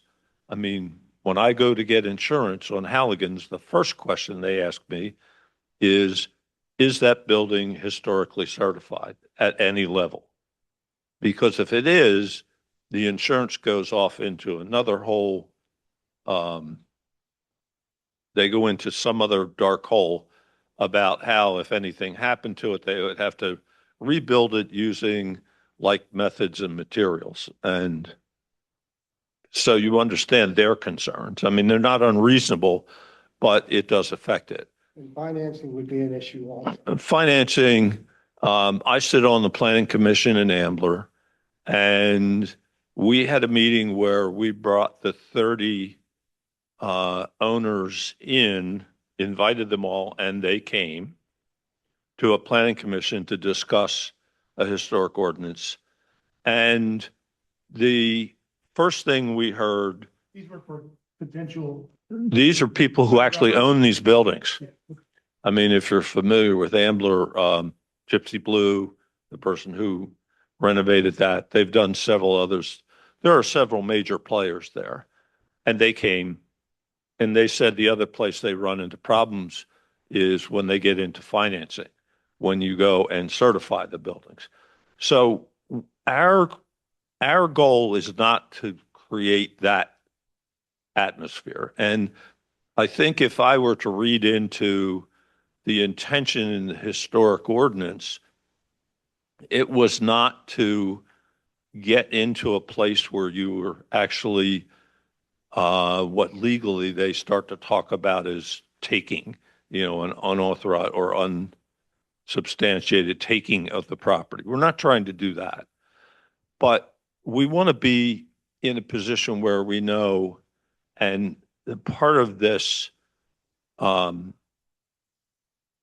outline for the consultant would be to take this 1,600 or so buildings for the sake of conversation and whittle that down to, or distill that to say the 300 that we could say that we really care about. And maybe it's less than that. There have been other studies done. The Historical Society worked with Temple and looked at properties about which they had received requests for information. They ended up somewhere in the neighborhood of 250 or so. So we were looking to have this person kind of say, all right, we have these that are more than 50 years old, 1,600. But of those, what are the ones that really are meaningful to the character and nature of the township, as has been talked about all night here? What are those? Obviously, there's a probably even shorter list of the ones that you'd get killed on social media for touching, or people would be in the old days chaining themselves to bulldozers. But our idea is to try and get this list together, because certainly the saldo would really only deal with projects that are going through land development. If somebody is doing a major renovation to a building, all they need to do is come in for a building permit. They could completely change a building. We have in Ambler, we had that happen where there is a Robert Venturi building that is between the library and the firehouse, kind of behind where Weaver's Way is there. And the owner didn't like Venturi's windows, so he came in and put just sort of standard replacement windows. Well, I mean, that significantly changed the character of the building. Regardless of how you feel about Venturi, that might be something that you might feel more strongly about. Could I interrupt and ask a couple questions? One, how is this distinguished from maybe something the Springfield Historical Society might take upon themselves to do if they haven't already? And I know you served there as well. Well, I think what you see in those three documents was probably the best attempt that could be put together. And that was primarily on volunteer time. There is a person in the township who actually is on the board at the Historical Society, Cindy Hamilton, who is probably the one single link to that group because she, as a much younger person, was involved in that. She also is in the business of restoring historic buildings. I forget the name of her firm right now, but I think that the Historical Society isn't really in a position to do that. And I think that my father used to talk about sometimes things are worth what you pay for them. At this point, if we could get somebody to sort of do this list, that would really jumpstart a whole variety of other things where to expect somebody to go do this over however many hours it would take is a pretty significant undertaking. The other piece of it is if there was any sort of discussion about it as to the validity of whether there was something significant about it, having somebody who has historic credentials is a much better person to rely on than volunteer help. I mean, the State Historic Museum Commission certainly has, some criteria that they generally follow. Is the building of a significant style? Is it a significant age? Did something happen there that is even locally significant? They look at those, but they also look at it from the standpoint, if you want to get grants from PHMC, one of the things they expect is an inventory before you start. And they won't provide grants to do the inventory. It's like you have to do the seed money, and then once you get that, they'll help you. So that's kind of what's driving this. I also wonder validity wise, so theoretically, I still have another question of what happens after this list is formed, but let's say a list is formed, some action occurs, we want to save a property, and then when we go and try to save it against a legal action of some sort, it's our personal list that we've now made our stamp, and our source is actually us also certifying a list that we want to save as our defense. And I wonder if it wouldn't live better, outside of the township as well. That's why I ask about the historical society. And I think if I were to read into it before, then I would certainly defer to Andy on this one. At some point, when you have a list and it becomes in any way public, the commissioners would have to at least have some awareness of it. In terms of its being a public document. We haven't really, as David talked about, the historic ordinance only presumes the opt-in inventory. It does not anticipate any sort of overlay view of the township as a whole and what buildings are there that are significant or important to the township. And I choose those words because I don't want to say that you want to necessarily put them on a register or a list, but they would be on some sort of inventory of buildings. And this is why having the age bracket would put them on there.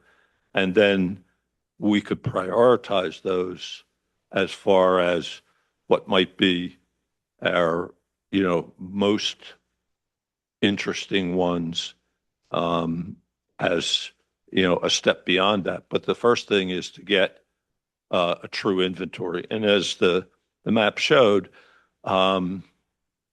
this one was very much focused on Flowertown and Erdenheim and kind of left Winmore and Orland kind of off to itself, other than one little piece of Montgomery Avenue. And there were a couple done on Stenton Avenue and Church Road. Yeah. Is there a contractor you already have in mind for this? We don't. We've been trying to be, we haven't talked to anybody, brought anybody in to try and ask them, even to get an idea of numbers from them. Is there a couple of firms? There are in the firms, there area? are firms in this area who do this work. And our thing was, we were trying not to put the cart before the horse. We were really trying to go through the process of saying, since we're really doing this on the township's behalf, I mean, if we issue it as the township, we're issuing it on your behalf. So that's the reason for kind of coming at it this way. Before I make any more queries here, did you have something you wanted to say, Jane? Come on up. And by the way, are you complete with your presentation? I don't want to have a speaker ahead of any other presentation items, I'm sure. Jane. So if I can ask, when was this done? 1999 And 2000. and 2000. Okay, and 'cause- there was a supplement done in 2002 and 2003. Well, before that, Marie Kiddo did a lot of work for the Historical Society. She was the one that kind of helped get this started. Oh, I thought she was So gone this is by then. back that- This has a pretty good lineage as far as that goes. Okay, and there was a book that was written about Springfield Township and had a lot of the historic. 50 years, I don't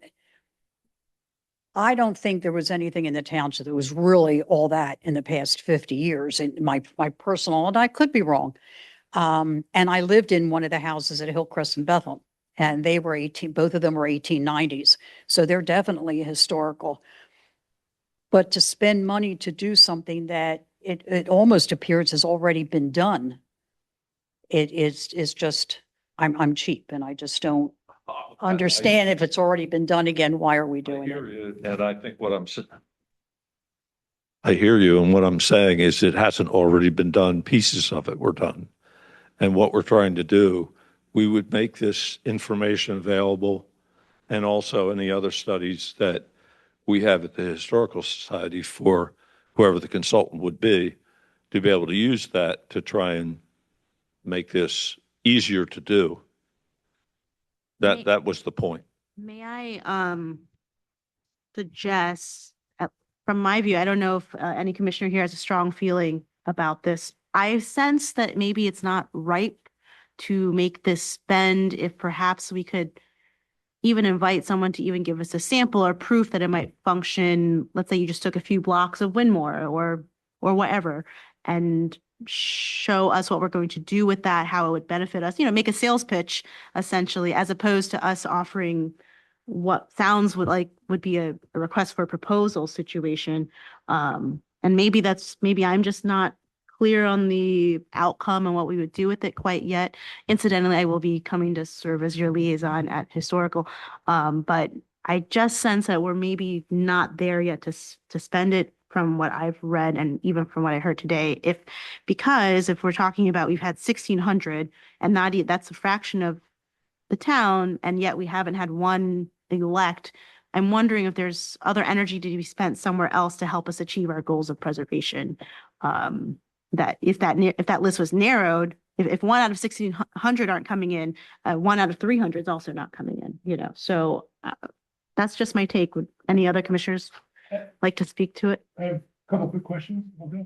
So just to be clear, so the deliverable to this consultant would be to identify the inventory, maybe it's 1,600, but also narrow that down to 250 to 300. Yes. So that's a deliverable. And then, so once you have that and you're satisfied with the list, you think it's accurate, you think it's important, what from there? What do we do with that list? I think the question would be, are there buildings then that we want to talk about, doing anything more to assure that they continue? Like what?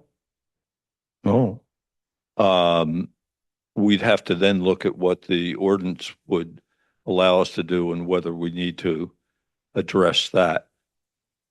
At this point, getting the list is really the first thing to understand what the order of magnitude of things that we're dealing with.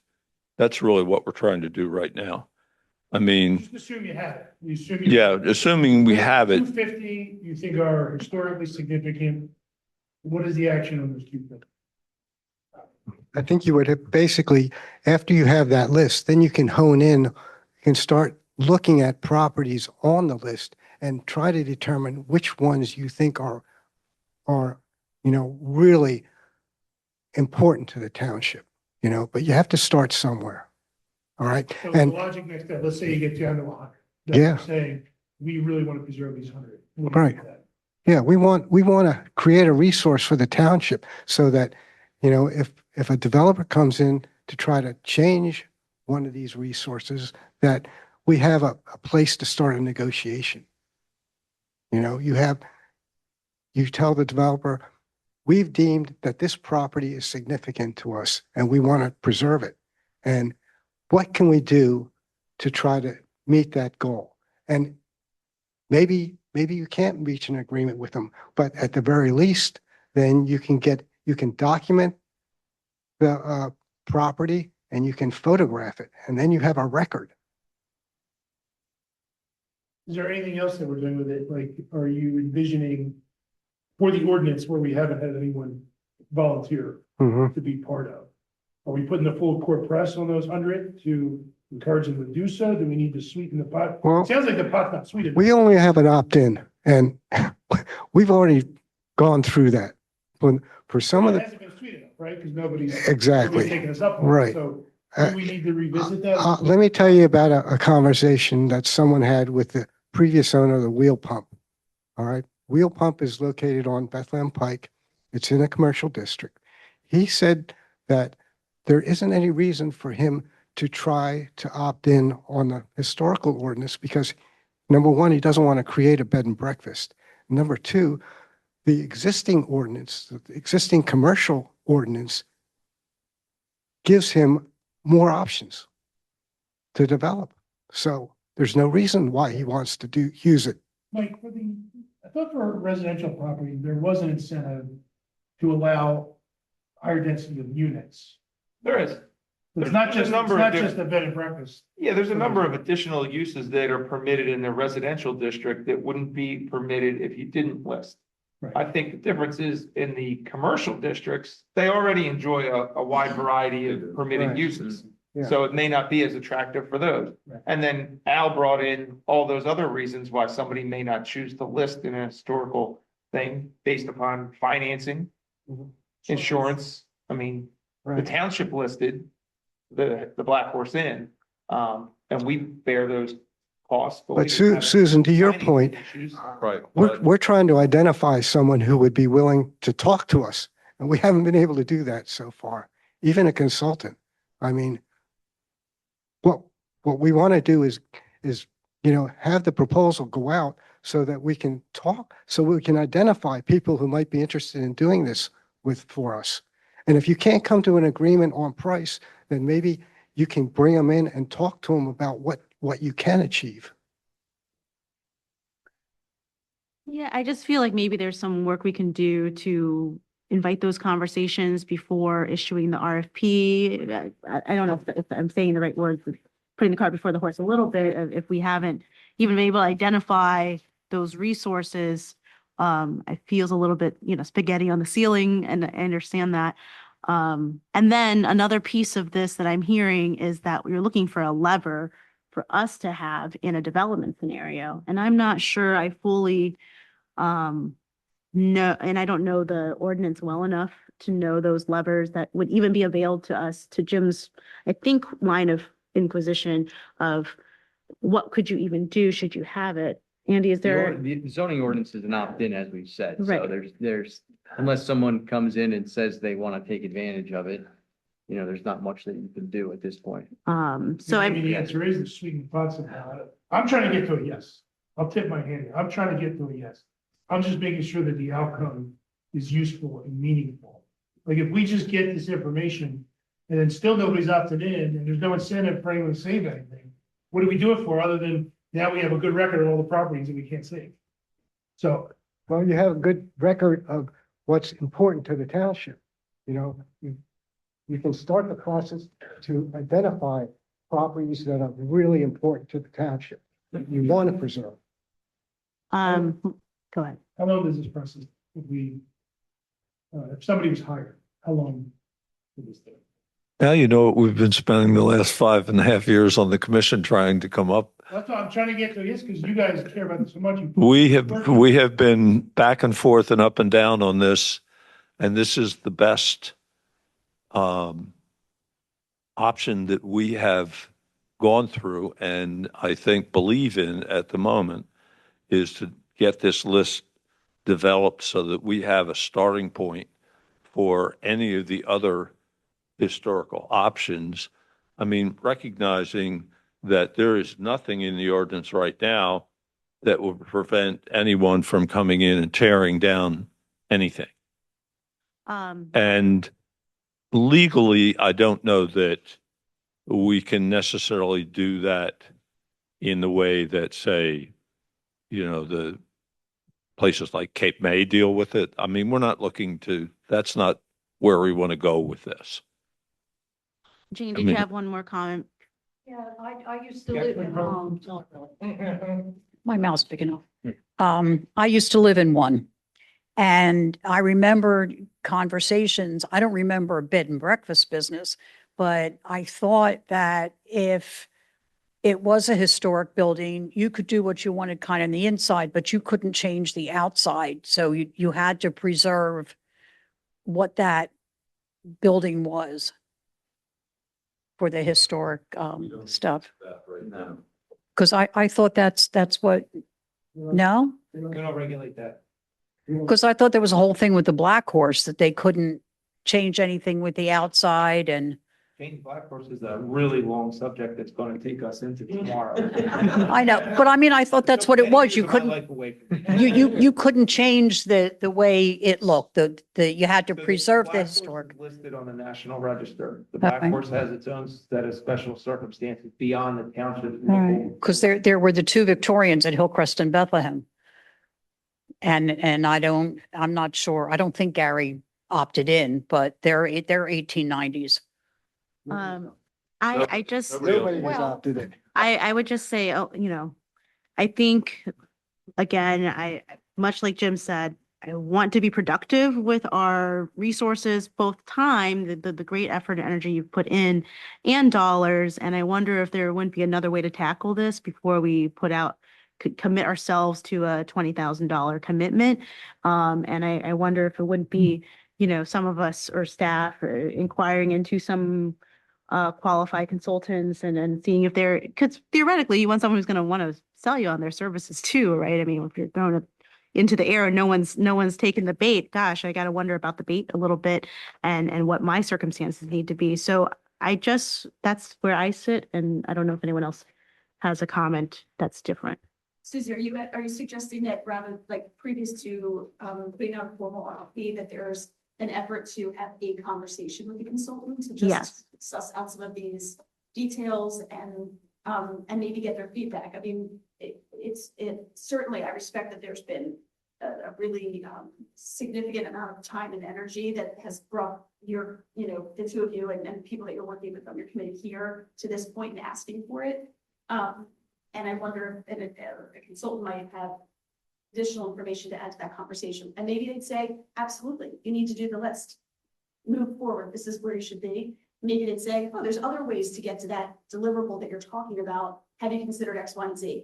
Naive to some of the efforts that maybe you've already done that. I'm just curious. Or maybe they might say, hey, let us sell you that we could take a portion of your town and deliver you X, Y, and Z. And this is how it's going to benefit you. And it's going to cost an X dollar. That's less than 20K, or maybe it is 20K. I don't really know the scope, and it sounds like we're not clear on what's possible either. And so that's my take, is that maybe there's other exploratory efforts prior to the RFP outlay. And what would the sweetening the pot be to get these people to get it on the historic registry? I think that's even further out from the conversation about this. Sure. Which is another potential action item for the Historic Commission, is maybe we need to relook at the ordinance itself and determine other ways to revamp the ordinance. That may be our time. Yes, we can coincidentally inquire as to potential consultant, but really the commission's time should be spent on revamping the sweetening of the pot concept. Just figuring out what levers could be put into the zoning code, for example, that we're redeveloping. That's my take. Anyone else? We have endeavored to contact consultants. Contact consultants to talk about this, but I know we can talk to us, right? Does that give you enough direction? I mean, Mike? I think, No, I think they were, Dave, I think I heard you. Have you done that before? We have been trying to talk to consultants before we gave you this. Yeah, you're not, Using the Mike, microphone. Sorry. We have tried to contact consultants because of people, on our commission who work in this area, all right? And we haven't been able to get anybody in to talk to us about it. Because basically, before we developed the proposal, we wanted to get their input as to how we should develop the proposal. And, Right. and I wonder if they would be able, to Beth's point, lend some insight to help our commission and the members who are dedicated to preservation. And I think, at least I can speak for myself. I want to preserve as much as we can, any resources that we can. Maybe there's other directions we can take with this, and maybe it's a conversation that starts, let's say, from a staff reaching out to those individuals. Might look different than volunteers coming forth and asking. Can that be part of the RFP? To An initial propose that, not even a consultation, but part of the RFP is presenting that information. I think part of the reason for putting the RFP together was to try to get a scope, because before you have any conversation, it'll end up sounding like what we're doing right now, which is to talk about a bunch of different ways of doing things. What we wanted to do was to try and outline the scope of what we were looking for somebody to do. And we could certainly pull somebody in and talk to them. I think our concern is that when you get into, public proposals, if you talk to one person and don't talk to somebody else, have you given somebody an unfair advantage by having that conversation? Those are the other things that can arise out of these things, which was part of the reason for trying to put together a scope that at least began to initially address the issue. My overall thought is, I really, as I said, trying to get to a yes. I generally support it with the big caveat that I just want to understand where it goes from there. Like just the idea of just knowing this information, but doesn't really get anything really meaningful. That's where I'm having a little bit of apprehension, and I want to honor the work you've done, and you continue to do. So No, I really, I think if we can get there, that there's useful things. then- certainly it would be meaningful with land development, because that would become, as Other townships that are having success getting homes on the registry or buildings on the registry. there are a number that have some that I think are far more Robust. aggressive than what I think we've anticipated. You just look at Cheltenham. I don't think we're not talking about that. How do we get them on a registry? Because if we're gonna create a list and our best course of action is to just try talking to them more. I don't know how much success we'll have with that. So if other people are having success, let's find out what they're doing.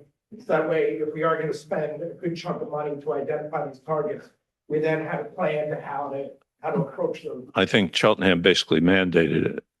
So, how many of these, you say 1,600 homes are in the 50-year range, There's got to be more than 1,600 that are over 50 years of age. So 1,600 is what the county gave us. We have 7,200 structures in town. I would venture to say that more than 80 to 90% are older than 50 years. And some of those you could dismiss pretty quickly as. My thinking is, I prefer to start with 100 years. And if there's a historical significance, it's something that's younger than that, didn't get identified, as opposed to my house, which was built in 1974, which is a ranch house that has no. When we're talking about historical resources, we're not just talking about age. We're talking about a resource that has a significance to the community. So maybe the structure isn't 50 years old, maybe it's only 20 years old, but something historically or something that was important to the community happened there. All right. But that hasn't been identified. We don't know what that definition is. Like, what does historically significant mean? It could almost mean whatever you say it is.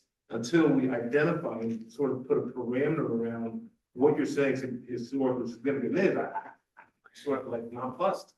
Actually, the Historic and Museum Commission actually has a series of criteria that is what would basically be used. Let me, this question is dynamic, right? So Jim lives in what we call White City, right? Post-World War II, mass-produced housing, concrete block houses built 900 square feet. Are they going to be considered historically significant? They've all been changed over all this time. Try and find one original house. Like, it's really hard to do. Like, so what do we do with that? Like, I think that's probably the one that I don't hear that getting into the top 300. Again, But it's included in that group of 50, like that's hundreds, if not 1,000 homes that are, you know, I 50 years old. and this is obviously a thing where you start to talk about how you value these. You could go to Grove Avenue and there are kit houses there that were ordered from Sears and constructed. Some of those things, as you get the list, you begin to look and say, what rises to this level? I mean, Whole Drive, is a perfect example of a type of house that is very indicative to that area and represents a certain period of time. I mean, I'll tell you, me as an architect, we worked on the addition to the library in Ambler. Well, because we had grant money, we had to get a clearance letter from the State Historic and Museum Commission, who came back and said they thought the building was listable because it was an example of World II industrial construction. Now, we had the SHPO, the State Historic Preservation Officer, come down and take a look at it. And at that point, we then said, they agreed that what we were doing was not changing the character of the building. Yes, you can't recognize the old one in the new one, but there was a process to take care of that. I think one of the areas that's completely uncovered in whatever's been done is Winmore, where you have a vast variety of houses there. And I don't want to speculate on age, but if I went to 100, I'd lose some of those 50, 70. I mean, you're starting to choose your poison now. As a point to, again, say, if it's not going through land development and somebody comes in for a major renovation where they're going to completely reface the building, is that something that you want to see? And I think the challenge, what I'm hearing is that we don't really have levers right now to even make those, even if you had a list, even if the list was 5, and it was those 5 that are up for land development right now in this moment, we don't have a lever. And so I'm wondering if the time at the Historical Commission, I think we can do 2 things at once. One, maybe you can make an investigation from a staff level about what consultants have, maybe there's other staff I think Brendan's point, what if other townships have done to kickstart any list making and reach out to those consultants. But perhaps there's a broader conversation. It doesn't have to happen tonight. And I think we don't want it to happen tonight about how to better redirect the ordinance or to figure out what sweeten the pot sounds like or looks like. That's going to help us have greater levers. And so that's my takeaway from this conversation. Still, that I don't think it's, not that I want to say no, it's more that I just don't think it's ripe for that moment of time. And that maybe we can do a little bit more legwork, not and complete understanding of how much work you have done. But it sounds like this conversation here has happened ad nauseum at the other commission. And in the interest of time, I want to just give some direction and see if there's something here I'm also not thinking of. But again, one, carry forward with asking staff to inquire about other consultants, maybe those that other communities have worked with. And then two, at Historic Commission, help us refine a little bit some of the definitions and maybe that there is a sweet in the pot item you've come across that has not been brought to our attention, and work on the ordinance once more. And maybe it's a reopening of adjusting the ordinance, especially as we are making updates to zoning. And this would be timely in that regard. So those are my two prongs. That don't say yes, but don't foreclose it in the future. I think we'll report back to the commission. I would just say that I still think doing the inventory makes sense. And I think that the expectation to come up with a consensus list using volunteers is probably a pretty tall order. If I may, I think what I would like to see as a commissioner from the Historical Commission is a sort of as detailed as it could be, a criteria for what you want to do. Meaning, these are the identified houses at a certain time. We think it's a larger or a smaller group. We want to use this definition to characterize these homes. And once we have that list, we'd like to do X, right? Right now, all I've heard is we want to get a consultant to come in to help identify problems for a list without any more detail, without any definitions of what goes on the list, what goes off the list. And so I feel like I need a little bit more refinement to the request. That is. Sure. Yeah, I think originally that we were going to try and get the consultant to help us with that based on their experience, rather than just have us do it in the abstract. And I think to that, if we inquire other townships and see what other avenues they've taken, maybe consultants they already use, I think that rather than, kind of going blind, it'd be nice to have a starting point. Right.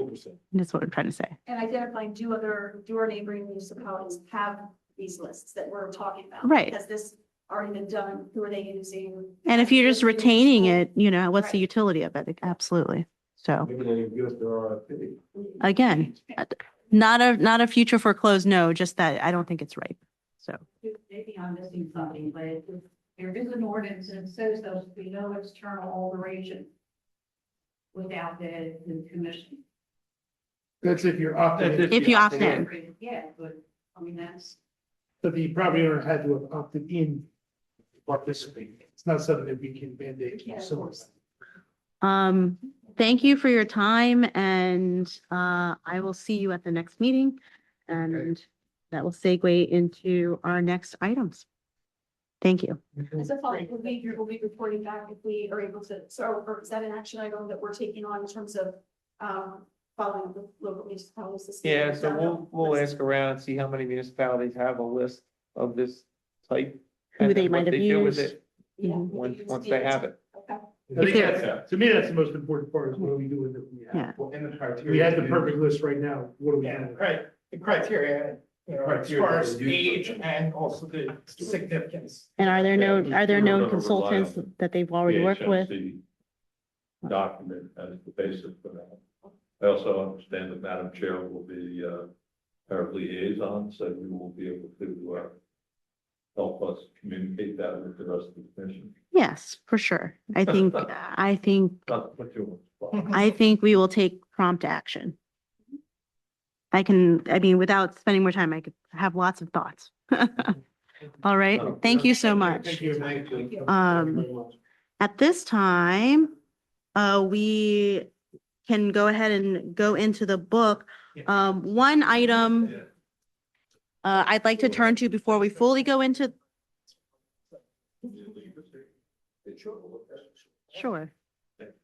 One item before we fully go into the book is in my immediate past president, Jim Lee, has requested that we, in the future for our workshop meetings, report back on all of our committees' work. And I think for the future, I'd like to do that at this point in the meeting. But just right now, we're going to, because we have not assigned those committees assignments officially until today, jump to tab I to discuss the committee assignments. And as we do this transition, then perhaps a very brief report on, what last actions. And that'll also help our new commissioners, which I failed to mention for members of the audience, Rob Goldberg from Ward 4 and Thad Kirk from Ward 6 are here with us kicking off the new year. So anything you need to kick this off, or can I just go for it here? Yeah. All right, great. So first, I'm going to give a quick report on Parks and Rec, but then I'll give the quick report on Parks and Rec where I presently sit, and then we'll talk about my next committee assignment, and we'll go from there. Parks and Rec had a meeting. We actually have, and I'm going to be very brief because a lot of the action items are already listed here. So we're going to come back to Parks and Rec. All that to say that I'm going to be handing off to Rob Goldberg at Parks and Rec, and I'm going to be moving, we've discussed among ourselves, to planning and historical commissions. I plan on staying on the rec center, if that's all right with everyone. And on planning, one thing I wanted to note, it doesn't have to necessarily be formal. Thad came up to me and inquired about at some point, maybe planning would be of interest. And it's 2 meetings a month. So it made me think, wow, it'd be really great to have also a junior member of the Board of Commissioners participate in such a heady topic area, especially as we're tackling really big things like zoning, and it really gets your feet wet by, right into the fire sort of thing. And so I don't know if it needs to be formal to be a vice liaison or an informal, that's fine, but that's going to be co-chairing, I guess, co-liaisoning with me. Next up is our esteemed member, Brendan May. Brendan. I was hoping to stick with the Environmental Advisory Committee and, as far as current information that's going on there, I think the biggest bit of news is that they are forming the Open Space Subcommittee. There's a lot of discussion about whether making it's a full standalone committee, but it seems to fit well within the AAC mandate. And I think this is going to be provide some good focus on something that matters to a lot of people in the township. And we have several open space, points of concern around the township. And so, getting a little focus on trying to pull together some resources to help the township address those issues will be great. So that's the biggest news coming out of there, right? Thank you, Brendan. Jim Lee. Would you like to share with us your last meeting from, I think, Public Safety? Sure. Yeah, the Emergency Services Board met on in December. They meet quarterly. Nothing too out of the ordinary from that meeting. There wasn't a whole lot on the agenda other than some updates. But the one big issue that was talked about at length was different healthcare and nursing facilities in the township. And that there's been a sort of a plethora of alarms, especially after hours, where there's a disconnect between a decision maker for those facilities and emergency responders. So many times volunteer firefighters who respond to those calls are stuck at those facilities waiting to hear from someone who can make a decision about whether a crisis was averted or it was a false alarm or whatnot. So staff has taken some steps to try to reduce that occurrence, having updated lists provided by those facilities available to our emergency first responders. So that's an ongoing issue being handled. And I'll be moving over to as liaison to the zoning hearing board. That brings me to my first meeting with the zoning hearing board. It meets on Monday, the 26th, and I'd already committed to being part of the forum actually about affordable housing. So if there's any other commissioner that is able to go in my stead on the 26th, I'm open to the vote. Someone please get back to Jim Lee on I don't need an answer now, but if somebody his shirking of his duties. Yeah. And I do think it's just as a matter of regular business. I think it's important that all of our committees get that representation from the board. So if you cannot make your own particular committee assignment, reach out to other commissioners. Susie and I have done that for each other many times when we have a conference. I agree. I want to note that I presume, Jim, that you want to stay on Walnut and Rec Center. Yes. It's not on here, but I just want to be sure that's noted. And we're moving right along. Jim is abdicating his duties at Public Safety, who will now be helmed by Beth. Beth, would you like to give your past report as well? Shade Tree, my previous assignment, did not meet in December. They will meet again in January, and right that will be you for Shade Tree, so we can chat. Happy to. I love the Shade Tree. I might just still come with you. Certainly I will be there in January. Just to kind of talk about some of the projects that they have upcoming for the spring. There is an interesting project that the Rotary Club has taken on in regards to Marvin Park, and so I can update you on that. There's been a little bit of movement there in terms of the Rotary Club trying to get grant money, and also just some spring planting and projects that they'll take on. And our focus has really been how can we communicate more effectively with Public Works to look at where volunteers can actually do some work with Public Works support. An example might be that Mike and I talked about, and I talked with Ian about, can Public Works do a mulch drop on a Friday, right? Because they have the equipment to do that. Knowing that that next day we have a volunteer sign up and that members of Shade Tree are showing up and actually putting the mulch around, and we're such a plethora of resources on that committee, people that are arborists and work in this field and know what they're doing. So letting them use their experience to do some of this work, the volunteers are happy to do with Public Works support. So we're kind of working on more ways to do that. Thank you. Thank you, Beth. Next we come up to Ed. Thank you. The library, the Proclamation Committee will meet at the end of January. We have a vacancy to fill. Renee Brown has stepped down. Keith Clint. Yeah, Renee got an award the last meeting. Keith. Katie stepped in. And then we'll be interviewing him. Great, thanks, Ed. Next, I'm going to go to Rob Goldberg, who, as I said, came with me to, is going to be taking up the Park and Rec Committee.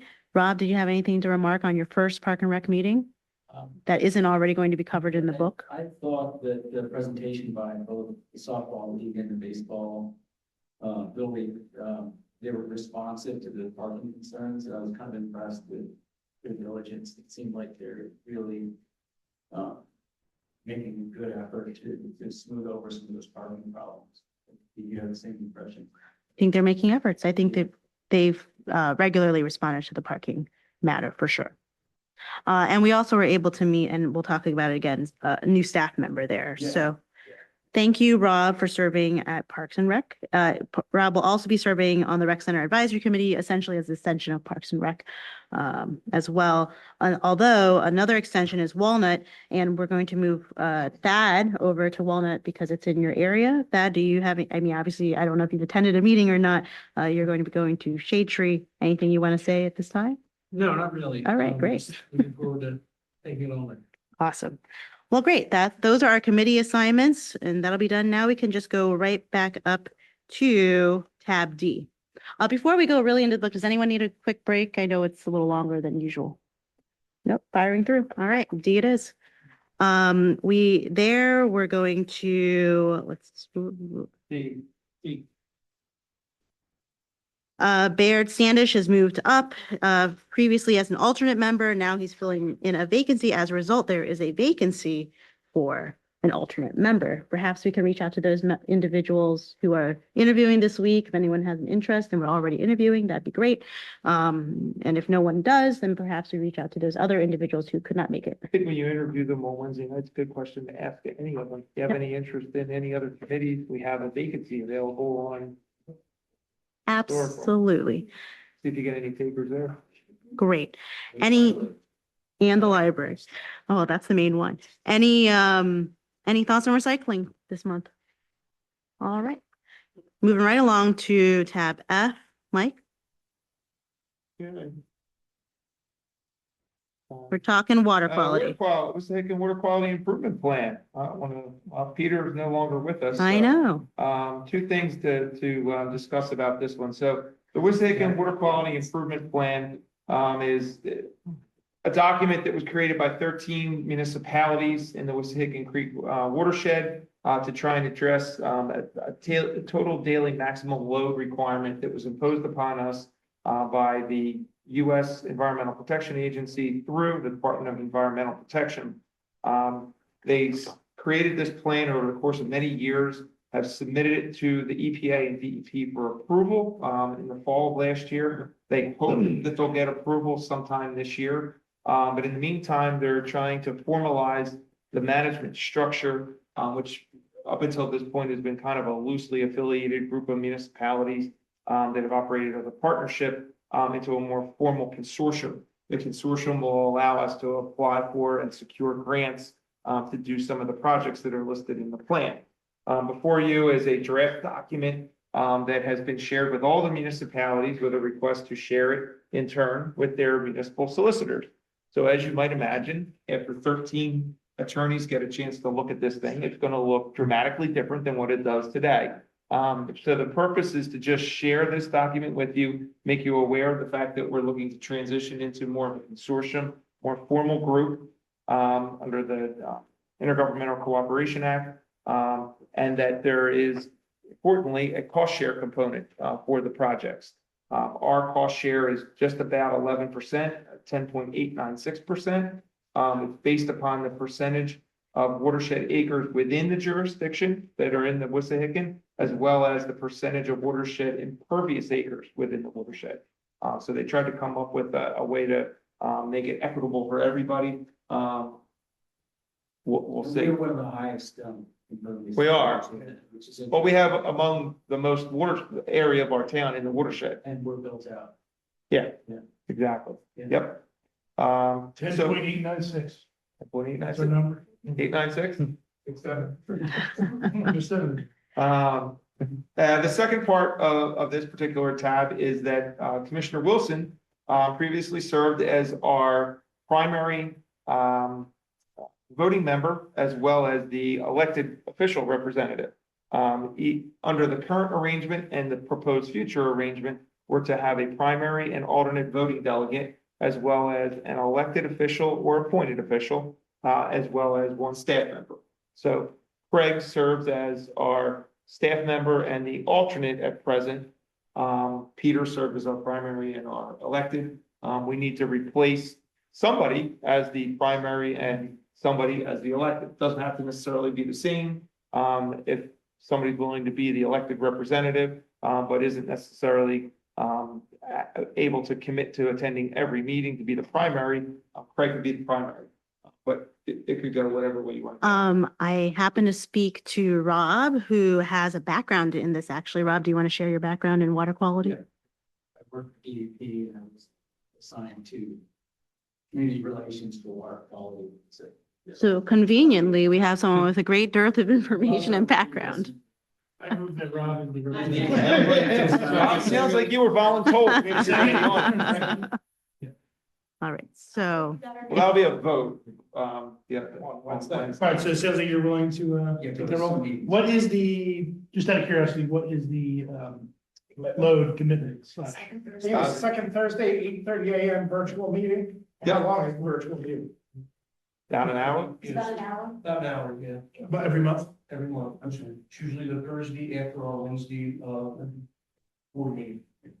Fabulous. If it's on Zoom, you can wear your pajamas. You know, the other thing people should realize, but people at home or we see this on Zoom, the Wissahickon is eutrophied. It has too many nutrients in it. And you can see that in the summer. If you just go there in August, you can see excess plant and algal growth. It's plain to see, and so it's an important thing to address.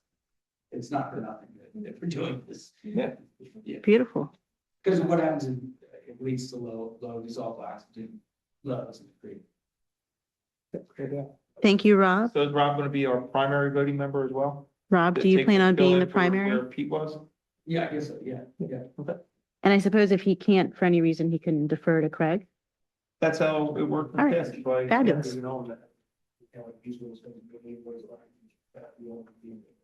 Thank you, Rob. Thank you, Rob.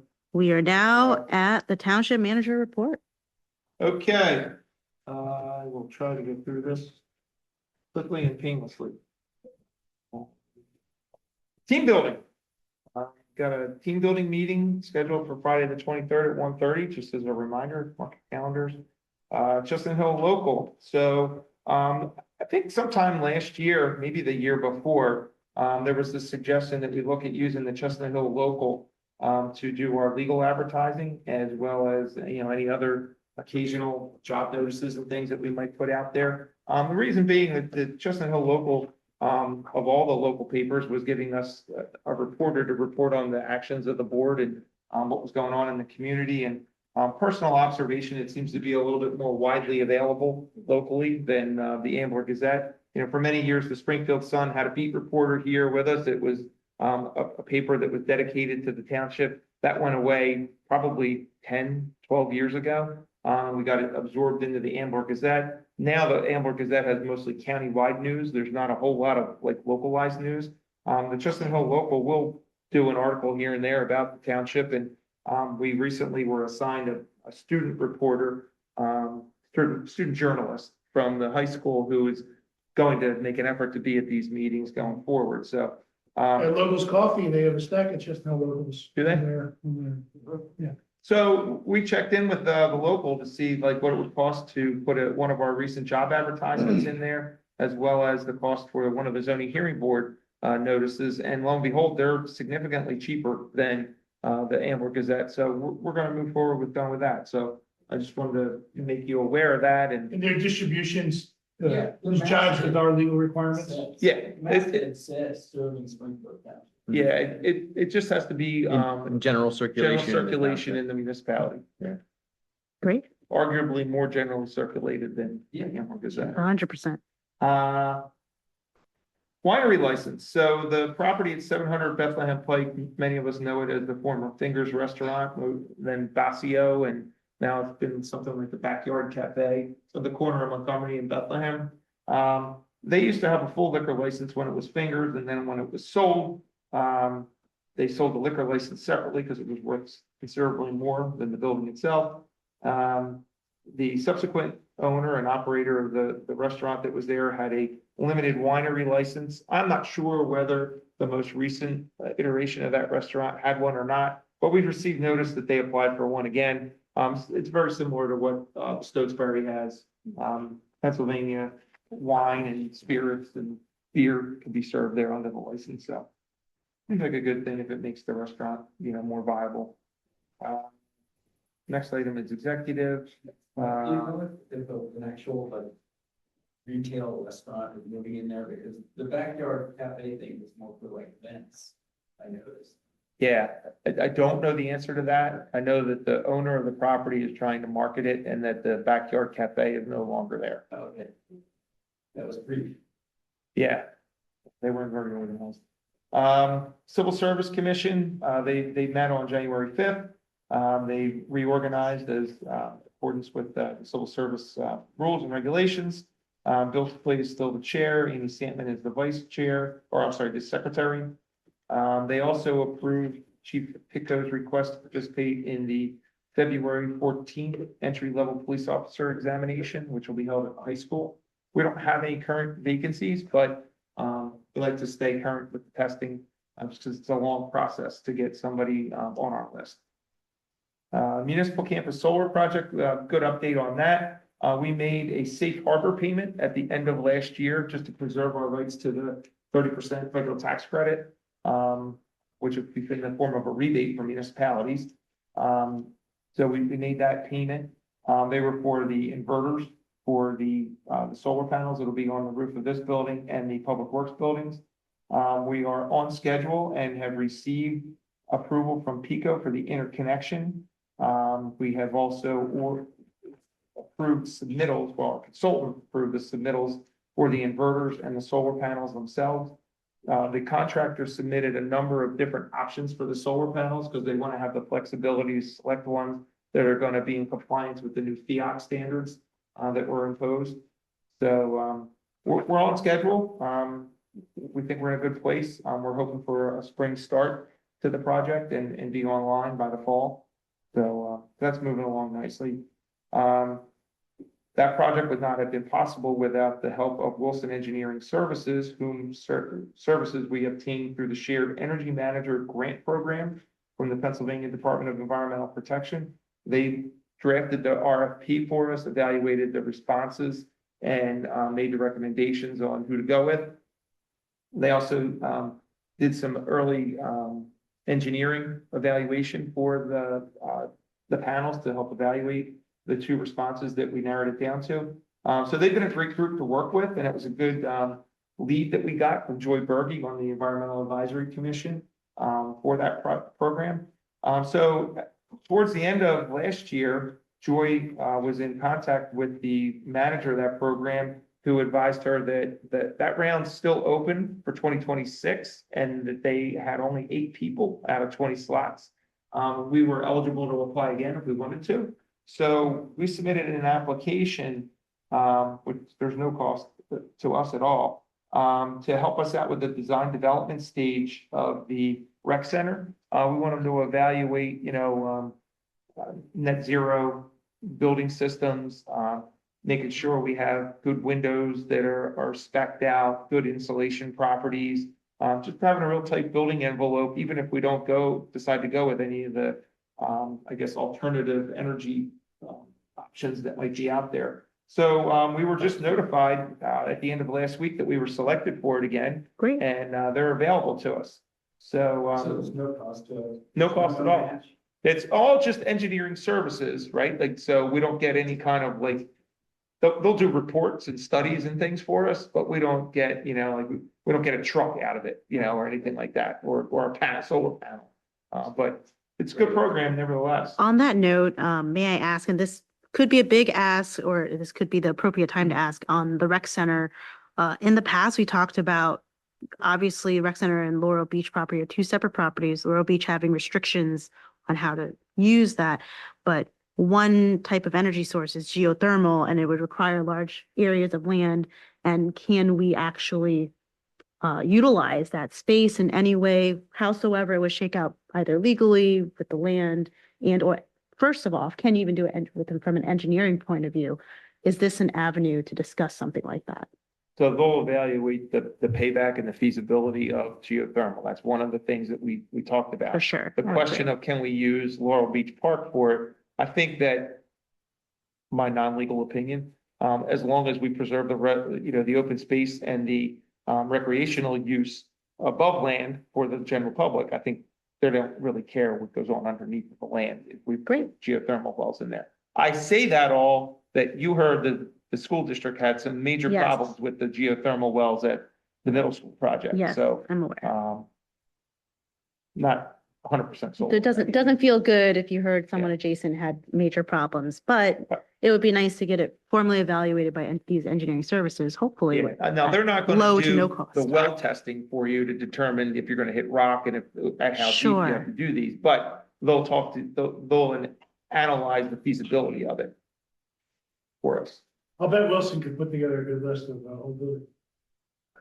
It'd be environmental attention, or, Historical, environmental? well, if they're old, they're probably not that efficient, so. Probably not. Thank Moving along and staying in that realm, the energy benchmarking study, that was a grant that we obtained from the Municipal Opportunities for Retrofits and Energy Efficiency Program from the state, or the MORE grant. That gave us $50,000 to basically do some energy benchmarking, and they analyzed the building automation systems for the township buildings, the library and police admin and public works. Really technical report, really gonna have to spend some time diving into that. But Wilson guys, I have a copy of it. I gave it to them, and they're gonna analyze it for us. And they're gonna give us another set of eyes and let us know what they think of the Awesome. recommendations. The Practical Energy Solutions, who conducted the study, is recommending that we do basically an entire recommissioning of our building automated system controls that we have here. I don't know what the cost of that would be. What is recommission? Recommissioning of it. So initially, when they go online, there's a set of specifications that you have to set these things to. For instance, how much outside air are you pulling in? How much internal air are you circulating? All those things. And at what times do you have these things set for? And what are the set points? And do different sensors around here are one of the things they'll check through recommissioning is, are they operating as they're supposed to operate? So like, there's a lot that goes into it. We have about $20,000 left over in the grant that we can use for that type of work. But we're gonna see if Wilson can help us out with some of that, and then maybe go back to our, we have a controls contractor that comes in twice a year, and maybe they can do some adjustments for us and do some checks for us. The last time we did this, they did it for us as part of our regular semi-annual checks, and it didn't cost us anything. Total reconditioning is probably, or recommissioning is going to cost us probably something. I don't know what that number is. But as approaching 10 years, it's probably not a horrible Well, that's idea. what they said, you know, like it's like a car, like at 10 years, your car probably needs a tune-up, whether it's Sure. even just brakes and tires and stuff that you replaced. Things are gonna wear out, and the sensors and things are probably wearing out. So that's moving along. Rec Center, Andy's been through the agreements with the architect and the construction manager and given him his comments. They've both been pretty easy to work with and pretty Responsive, come agreeable. back to us, Yeah. agreeable, so. We're should just wrap waiting those on the up. final drafts, and then we'll get them in front of Susie to sign. What's the kickoff meeting consist of? Don't know. Okay, Let you know after it happens. please let us know. Maybe we could attend. Sure. Park and Rec Advisory Committee, I was there on January 7th. Brendan Lash, our programs coordinator, he ran the meeting in the absence of a Parks and Recreation director. We have a couple of recommendations from the Park and Rec Advisory Committee we can talk about later on. One is the naming of the Halls Lane parcel, call it formerly Harston Woods, which everybody sort of informally called it for many, many years. And then the Rotary had two projects that they wanted to float past the Park and Rec Advisory Committee and then onto this board, one of which is to conduct an arboretum project at Mermaid Park. That no cost to us. They would have the Morris Arboretum come in and identify trees of 6 inches or greater in caliber, name them, put them in a GIS map with a QR latitude, code. longitude, and there'd be a QR code as you walk in, so that when you walk around, you can see what tree you're looking at. Sounds like a pretty neat project. It'll also give us an inventory of the health of the trees and those types of things, which is nice. And then the other project is at the PZAC Pavilion down at Cisco Park. They requested permission to put in a rather small 18 by 24-inch sign that describes the contributions of Bill Pizak in particular, who was a member of the Rotary, died at a relatively young age in the last couple of years, and the Pizak family, which used to own a pretty big estate in Springfield and White Marsh Town, or Upper Dublin Township over on Pennsylvania Avenue. So that was, those three things were all approved. And that concludes my report from Parks and Rec. And Well, then, not quite, Parks and Rec Director. we had the ability, under new news, Parks and Recreation Director, we extended a conditional offer of employment to James Murphy as the Director of Parks and Recreation, and he accepted. Jim is a graduate of Temple University, and he's been working with the City of Philadelphia in their Parks and Recreation Department for the last 12 years. The last 5 years of which he's been a facility supervisor for one of their largest recreation centers. And their recreation centers include an outdoor pool, playground, gymnasium building that they do programming out of as well, exterior fields, playing fields and things. So it's a pretty big operation. And he's got a staff of 5 full-time employees that he's managing now. So he's a good find, and he was able to attend the meeting and introduce himself, and actually sat up with the rest of the committee and participated in the meeting. Didn't say much because he was just kind of taking it all in, but his first day is going to be on Monday, the 19th. So, He was really great. I think we're really grateful and lucky to found someone who's really going to be able to add value as we approach the rec center project, especially. yeah, he's, worked within one for the last 5 years and knows, how things function and what works best. So hopefully. We have like a pretty large number of applicants. We had a good number of applicants. Craig quarterbacked that whole process and they had 20 Wow. applicants. They brought in 8 to 10 for interview, referred 3 to me. All 3 would have been fine. They all would have done well. They each had their own little differences that made them a little bit more attractive. Jim had the best combination of experience and he's just like relatable experience. And he's when you meet him, you'll see he's got a presence. He's got kind of like that it factor that, he kind of commands a room. And he's pretty interesting guy. So I think it'll work out well. Great. Agreed.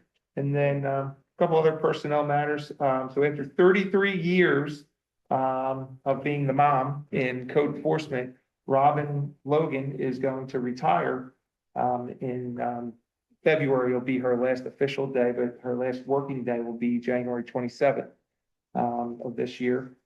So Robin's great. She was my administrative assistant when I started here as a code enforcement officer in '97, and she had been here for a couple of years at that time. And ever since then, she's trained, I'll say, all the building inspectors, zoning officers, code enforcement officers that we've had over the years. So she'll be a big institutional loss. She has a lot of knowledge up there, but we'll miss her too. She's pretty witty and she's clever. So, but she's looking forward to retirement. So in any event, we thought that Alex Yates was going to move over to there. Alex is our social media and communications specialist. She works as sort of in that receptionist booth on a daily basis. But when Joe McAvoy, the police administrative assistant, was offered an opportunity to be a police officer in Norristown, she jumped at the opportunity to move to the police department. So she's going to move back there. We're now advertising for the code enforcement administrative assistant position, as well as the social media and communications person. And those interviews are going to take place this week. Friday for social media, community related to social media, and on Monday for code Can you say how many applicants we have for those?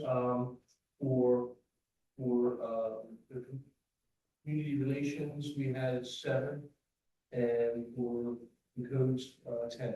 Wow, that's great. So there won't, there's a chance that we won't have a lot though for training. For Robin, probably not. Probably not. But Mark's back there. He's been there long enough that he has a pretty good handle. And he wants to change around some things that, he thinks can improve operations. He worked in Abington for a number of years and they had a system. We had it, and Mark went along with our system, and maybe there's some improvements we can make, that will be good. So. Then finally, Ed Fox, as you're aware, Ed Fox retired from the zoning hearing board at the expiration of his term in December. And Ed was on the zoning hearing board since 2001. Before that, he was a member of our open space planning committee. He was in the planning commission, as well as the Parks and Rec advisory committee. He still currently serves as the solicitor to the civil service commission, and he plans to stay doing so if you're okay with that. But the question before the board is, do you want to acknowledge all those years of service with a resolution? Absolutely. I think It's rare to yes. have somebody that's around for that long. Yes, So 100%. maybe we'll schedule that for February. I don't know if Robin gets one either, but Oh, we'll certainly do one for She'll do Robin as something, well. yeah. Yeah, for sure. We put them both on the list. all We right. don't even need a consultant for that. All right. All right. That concludes your manager's report. Yep. Fabulous. Any questions on the bill listing?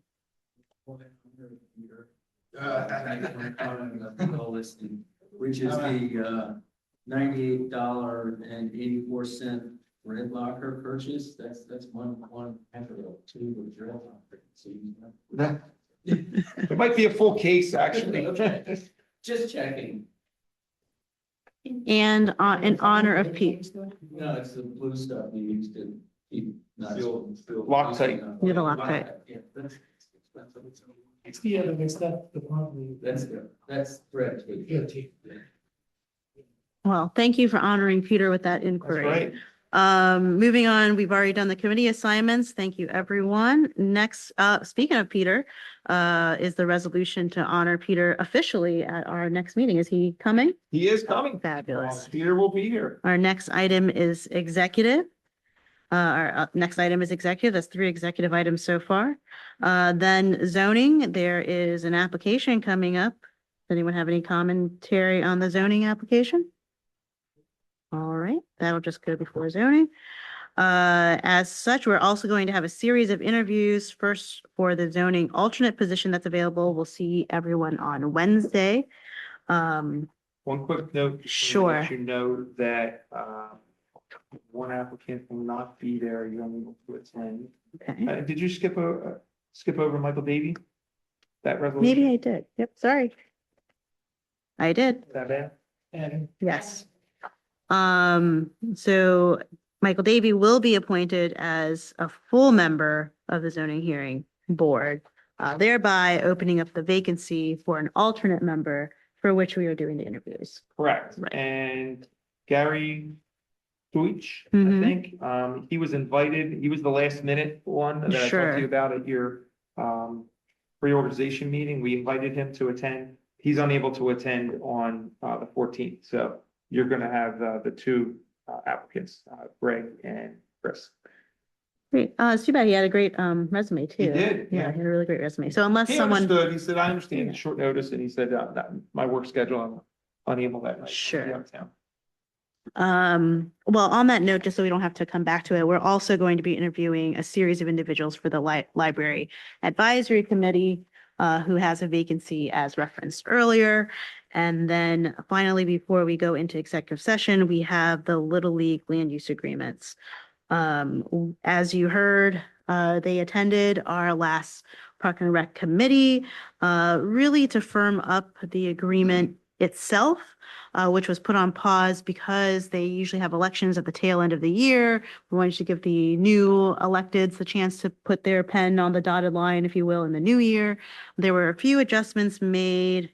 Mike, remind me which ones they are. One is, The term. yes, So right now they follow a calendar year. They thought it might make more sense to do February 1 to January 31 of each year, so that you would take up the vote in February. So there's really only 2 weeks, where they're without an agreement. right.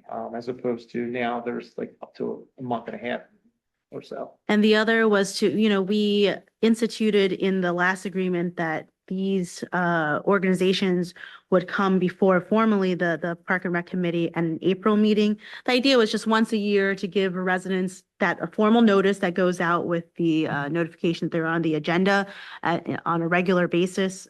We wanted to do it ahead of the season, which really is better in March rather than April when they're already full swing. And so we just moved it to March. I think we moved it to February. February, did you move it to Yeah, February? because March was a really bad time Okay. to do it. Well, then I guess they're coming back in February one That's more in time. your thing from Park and Recreation. Okay. Like, Then I guess they're coming back in February. Coming back in February. I remembered. But the point being, so that once a year, particularly for the residents who have a lot of these complaints, they know that they can come ahead of time. And also those organizations know that this is a critical time to prepare for and address those complaints. One of which, of course, is parking, trying to do better. And I think Rob's right. They really are trying to do better. We received a couple public comments requesting the same, that they continue to be more mindful. I think the public comments were particularly at veterans. But I think they are working on that. I nonetheless think that we should write them a letter, a formal one, to ensure that they come also, in addition to Park and Rec, to meet and greet the neighbors, in the same month to come to our workshop meeting, as written here, to formally discuss their improvements, formally be sure we do that handshake and signing of the agreement, and in recognition that in the past they had some challenges, and we want to hear directly from them on how they've addressed those challenges. That's what I have on that agreement. Anyone else? A random detail question. like when when an organization pays for a police detail, Mhm. is there any restriction on that officer from performing normal duties? Like, for example, can they write tickets while they're doing that police detail? Sure. Sure. And, in the context of my cover memo that I wrote it on that subject, that would be the intent. Right, that's what Yeah. made me think of it. Yeah. But can they actually write a violation? Yeah, so I wasn't gonna mention anything, but at Park and Rec meeting, the baseball program has apparently hired a parking attendant, paid parking attendant, to police the situation and make sure people aren't. At Beischer? At Beischer, to make sure people aren't parking improperly, mostly on Saturdays and Sundays, Yeah. whenever they have that, because that's their problem times. Apparently it's money well spent, and, they've had such a positive response. The softball program said, what's the name of that guy, and does he have, a staff, or is it just him? And so they've exchanged that information. It sounds like it's something that they're gonna pursue and just see what they can do. I suggested to Jeff from the softball thing that you don't want to hire a police officer for every game because it's going to be pretty expensive. Right. And also it's less intimidating, the guy with the wand, everybody's used to that. Yeah. Yeah. Yeah. That's good. So, I didn't really, Marlo seemed to be pretty well organized this year. I didn't hear many complaints. yeah, so Early on in the year, there was people. she going fast. referenced She referenced somebody where they put some kind of cone contraption out or something with she and her try and kids block- built some sort of cone somebody- contraption. I'm thinking it's Jim Malone's house from blocking his driveway or something. Oh, really? Yeah. You sure that was Marlo? Yes, Yeah, definitely Marlo. There was a Marlo reference as well. Yeah. but they proactively took care of it And she did talk about the gentleman in the dead end as well. at Beischer. Yeah, Right? Beischer, what the contraption that they came up with to do. Prevent that. Yeah, I think they're trying to be diligent. I'd like to point out, those are not real parking spaces that they're blocking, which is appropriate, right? Right. Yeah, yeah, Yes, it's marked no parking. It's already marked no parking. yeah, yeah. This is not their lawn chair. Yeah, it's marked no parking, but people attending the games and can't find a spot somewhere, like they're like, wow, I'll just land my car here. It doesn't look, I don't understand why I can't park here. Well, the reason is the guy coming out of his driveway can't back out. Yeah. Because of your car. And we know veterans and trade more still needs work, but hopefully this parking attendant will help. That concludes the bulk of our book. We have 3 executive items. We'll reopen for public comment. We still have a member here if you're interested in remarking on anything. Yeah. Before you run, can I, Oh, sure. ask you a couple of things? Shall we allow, public- we'll allow our public comment? comment. Would you like to hear the couple of things? All right, we'll do a couple of things first, Okay. public comment and then 3 executive items. We went through all the rec meeting stuff. Just wanted to confirm you guys are okay with Horston Woods. The skate vote is going to be at the February meeting Oh, yes, that's something to note. of the Park and Rec. That there's that request there. The Mermaid Park Arboretum, you're okay with, I assume? The PZAC Pavilion sign, you're okay with? And the land use agreements are going to be next month. We talked about that. So I just wanted to make sure you're okay there. Yeah, I want to just remark on the skate vote. I think originally the request was 2-pronged. Just a reminder, first is a desire to include a skate park, fully designed skate park that they've developed and shown us a number of times at Laurel Beach as a part of the rec center project option, we'll call it A. And then also, or in the alternative, option B, whether we would like to prioritize as a board skating facilities, howsoever that might be defined at Parks and Rec, across the township in general. And I think, again, there's still time to discuss that, but that's what's on the agenda. And part of the motivation for that by the group asking, which is Skate Park Association, Springfield Skate Park Association, is to get some firmer footing on what their fundraising efforts might be geared toward.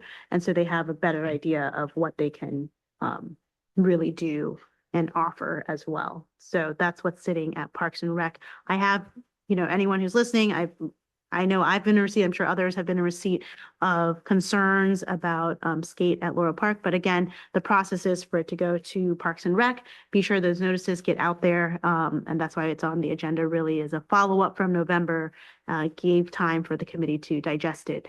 And they'll have a fuller discussion in February. Okay, All right. moving on. Winmore Hose Company. They applied for a statement of certification to convey one of their parcels of land along Willow Grove Avenue for the redevelopment project that'll be before the board in the next couple of months. They want to know if the board would waive the fee for the statement of certification. It's $120. I think that seems reasonable. Okay. Thought you'd be okay with that. But goodbye.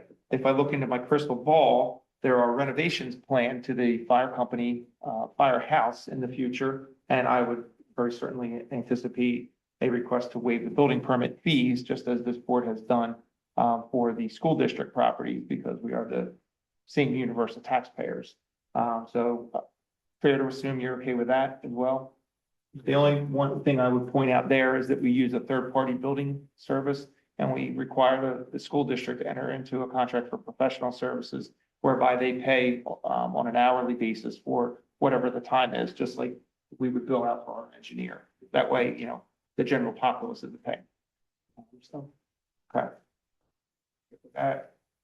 And then in your folders tonight, I have a memo to you about the Public Safety Forum that we had talked about in the past. There's 4 dates in there. If you're okay with it, we can make an announcement regarding those this month if you want. The 4 suggested topics are listed. If you have any comments between now and Wednesday, I can modify an announcement accordingly. I think it sounds great. I'm excited to launch public safety forum in general. And I think this is a great test flight to see what it could look like. I, would say these topics are tentative in case maybe we find a more salient topic. Something comes up. Who knows what could come up between now and, I don't know, August. Probably for certain, the March one won't change, but potentially anything after that could come up. So tentatively speaking, these are the dates. These are the topics. I think that's great. What night? The 19th, it's a Thursday.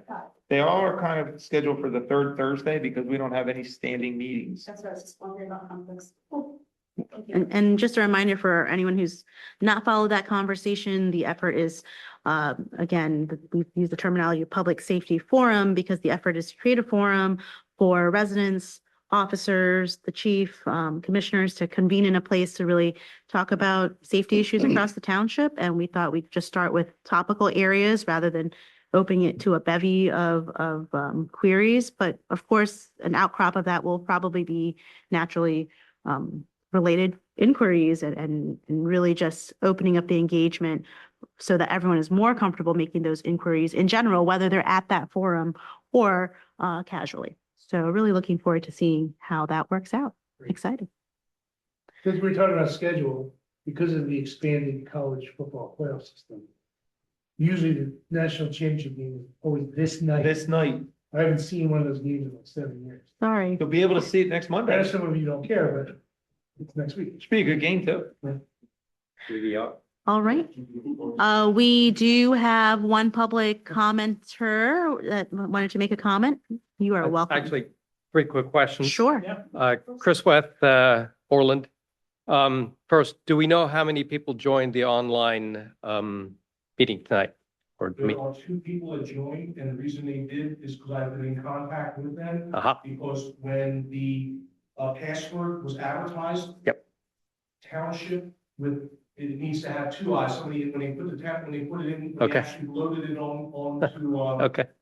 onto Zoom, they put the password with Township with 2 eyes on there. I discovered that. So the other people have been in contact with me. That's why they were able to get on. But we will have it posted first thing in the morning. Okay.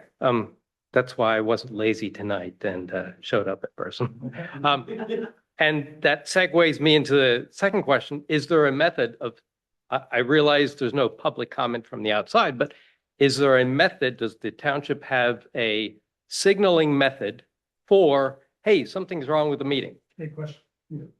And the reason I asked that question is because I'm going to say it was a month, 2 or 3 ago that I was on the meeting could hear everyone perfectly. And suddenly Commissioner Ratsvong's microphone, I couldn't hear what you were saying. That was November. Yeah, It was November. Okay. And there was, I think, one other microphone that, just went out. that went out. Sure. And, Two wireless ones stayed on. All the Okay. wired ones went kaput. okay, well, that would have been another good, way of, hey, check out something's wrong or, Typically, I test everything earlier in the afternoon Mhm. and everything's good, but with this evening's instance, Well- I didn't have the password on that. Somebody reached out to me, so I do have somebody that listens to the meeting pretty regularly. And if they have an issue, they text. and they have a special signaling, line to you. Well, maybe there's a way to Staff member. open up well, maybe there's a way to open up a one-way chat so that if someone has a problem, a challenge. Email address, Yeah, that might be just good. to alert to issues with the broadcast. Yeah. If you have an issue, Like, please on the email. agenda, right next to the Zoom info. That way periodically you can just see if that email address Yeah. has anything. These are the 21st century problems we have Sure. with trying to run our own TV studio, and also do other things at the same Yeah. time. Well, just, in a matter of 2 months, two things showed up. I thought it was Sure. worth a comment. And Thank then, where can I get a, contact, like a name, phone number, email address, maybe of someone, maybe the state, where I can ask questions about the, Bethlehem Pike, traffic calming and, what's up with that? I know you had a public session a long time ago. I wasn't able to attend that. And the reason I ask is, I'm going to say late at night, twice in the past 3 months, I'm coming out of the Flowertown Shopping Center and I see the cycle. They get green, Bethlehem Pike. They get green again. And what about the ones who want to come out of the Bethlehem Pike Flowertown Shopping Center? It's like a skip.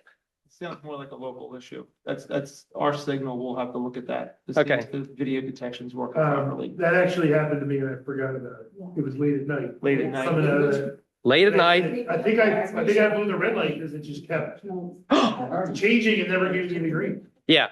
So since it happened twice, I thought, well, Is he still on? it's worth asking someone. Yeah. Because once I may have overlooked it, twice, nah, something's going on. And maybe it's hey, there's only one waiting here. Let me just skip him. Maybe that's part of the algorithm. No. Maybe that's When part of that the traffic calming. That's our Mike- goal. Keep all the traffic For, off the for path. crying out loud, just make a right turn. It's really and, calm go because no around. one's driving on it. Mike, for future reference, should that happen, what's your preferred method of reaching out? Is it directly to, Signal related issues, just reach out to the township, 836-7600. We'll route it to the Public Works Department and they'll investigate. and Okay. We have a leave a message technician that'll go probably, out. if it's after If it's hours? after hours, just leave a message on the general voice box. Okay. Where you can navigate through the directory, but Mhm. I would just leave a message on the general voice box. 826-7600. I have that. I know. But separate from that, I may have some questions that arise about the traffic calming. Like, what were they thinking? Because previously, there's 2 lanes coming and you split the traffic. And now you can just never get a chance to make a left turn. And it's just, I don't know, who was at the helm when, maybe they just need, job, assurance or, what do you call that? You know what I mean? Well, no matter what, it's not gonna be perfect. There's trade-offs, right? I There's fully understand, improvements, and then there's also the downside. but it may help me or other people in the township to understand the reasoning and thereby be less frustrated. I definitely recommend going to the webpage that's still up on Bethlehem Believe it. Pike. Is it on our Yeah, under projects. What? Website, under projects. Bethlehem Pike. And there's a Road state guide. contact, I believe there is a state contact still on there. okay, But it's just to let you know. Are frustrated, those people need to appreciate it. Yeah, the purpose of the project, it was done under a federal highway safety improvement grant to reduce crashes and improve pedestrian safety. So it slowed speeds, has worked. We've reduced the number of crashes and just as importantly, reduced the severity of the crashes that we used to have on Bethlehem Pike. So it has worked in that regard. Does it take a little bit longer to get to some, at certain times of the day? Yeah, it does. And that's the trade-off that Jim talked about. Well, what you just said is exactly that kind of thing, that kind of, okay, it is working. And here are the statistics, or, yeah, we think it's working. Because we did it. Yeah, and admittedly, early on, like the timing on the signals need to be adjusted. And they've spent some significant time out there adjusting them. And There was I a mean, sensor that failed that was unfortunate, that took the sensor at. Glacier College. Yeah. Glacier. Yeah. But I had heard that they made some adjustments, which led me back to, is that one of the adjustments? You just don't come out of the shopping center? No, that was a mechanical issue. Yeah, please. Well, Thank you. Thank you. At this time, for anyone remaining on Zoom, we will be moving into executive session to discuss, I believe, 3 executive items.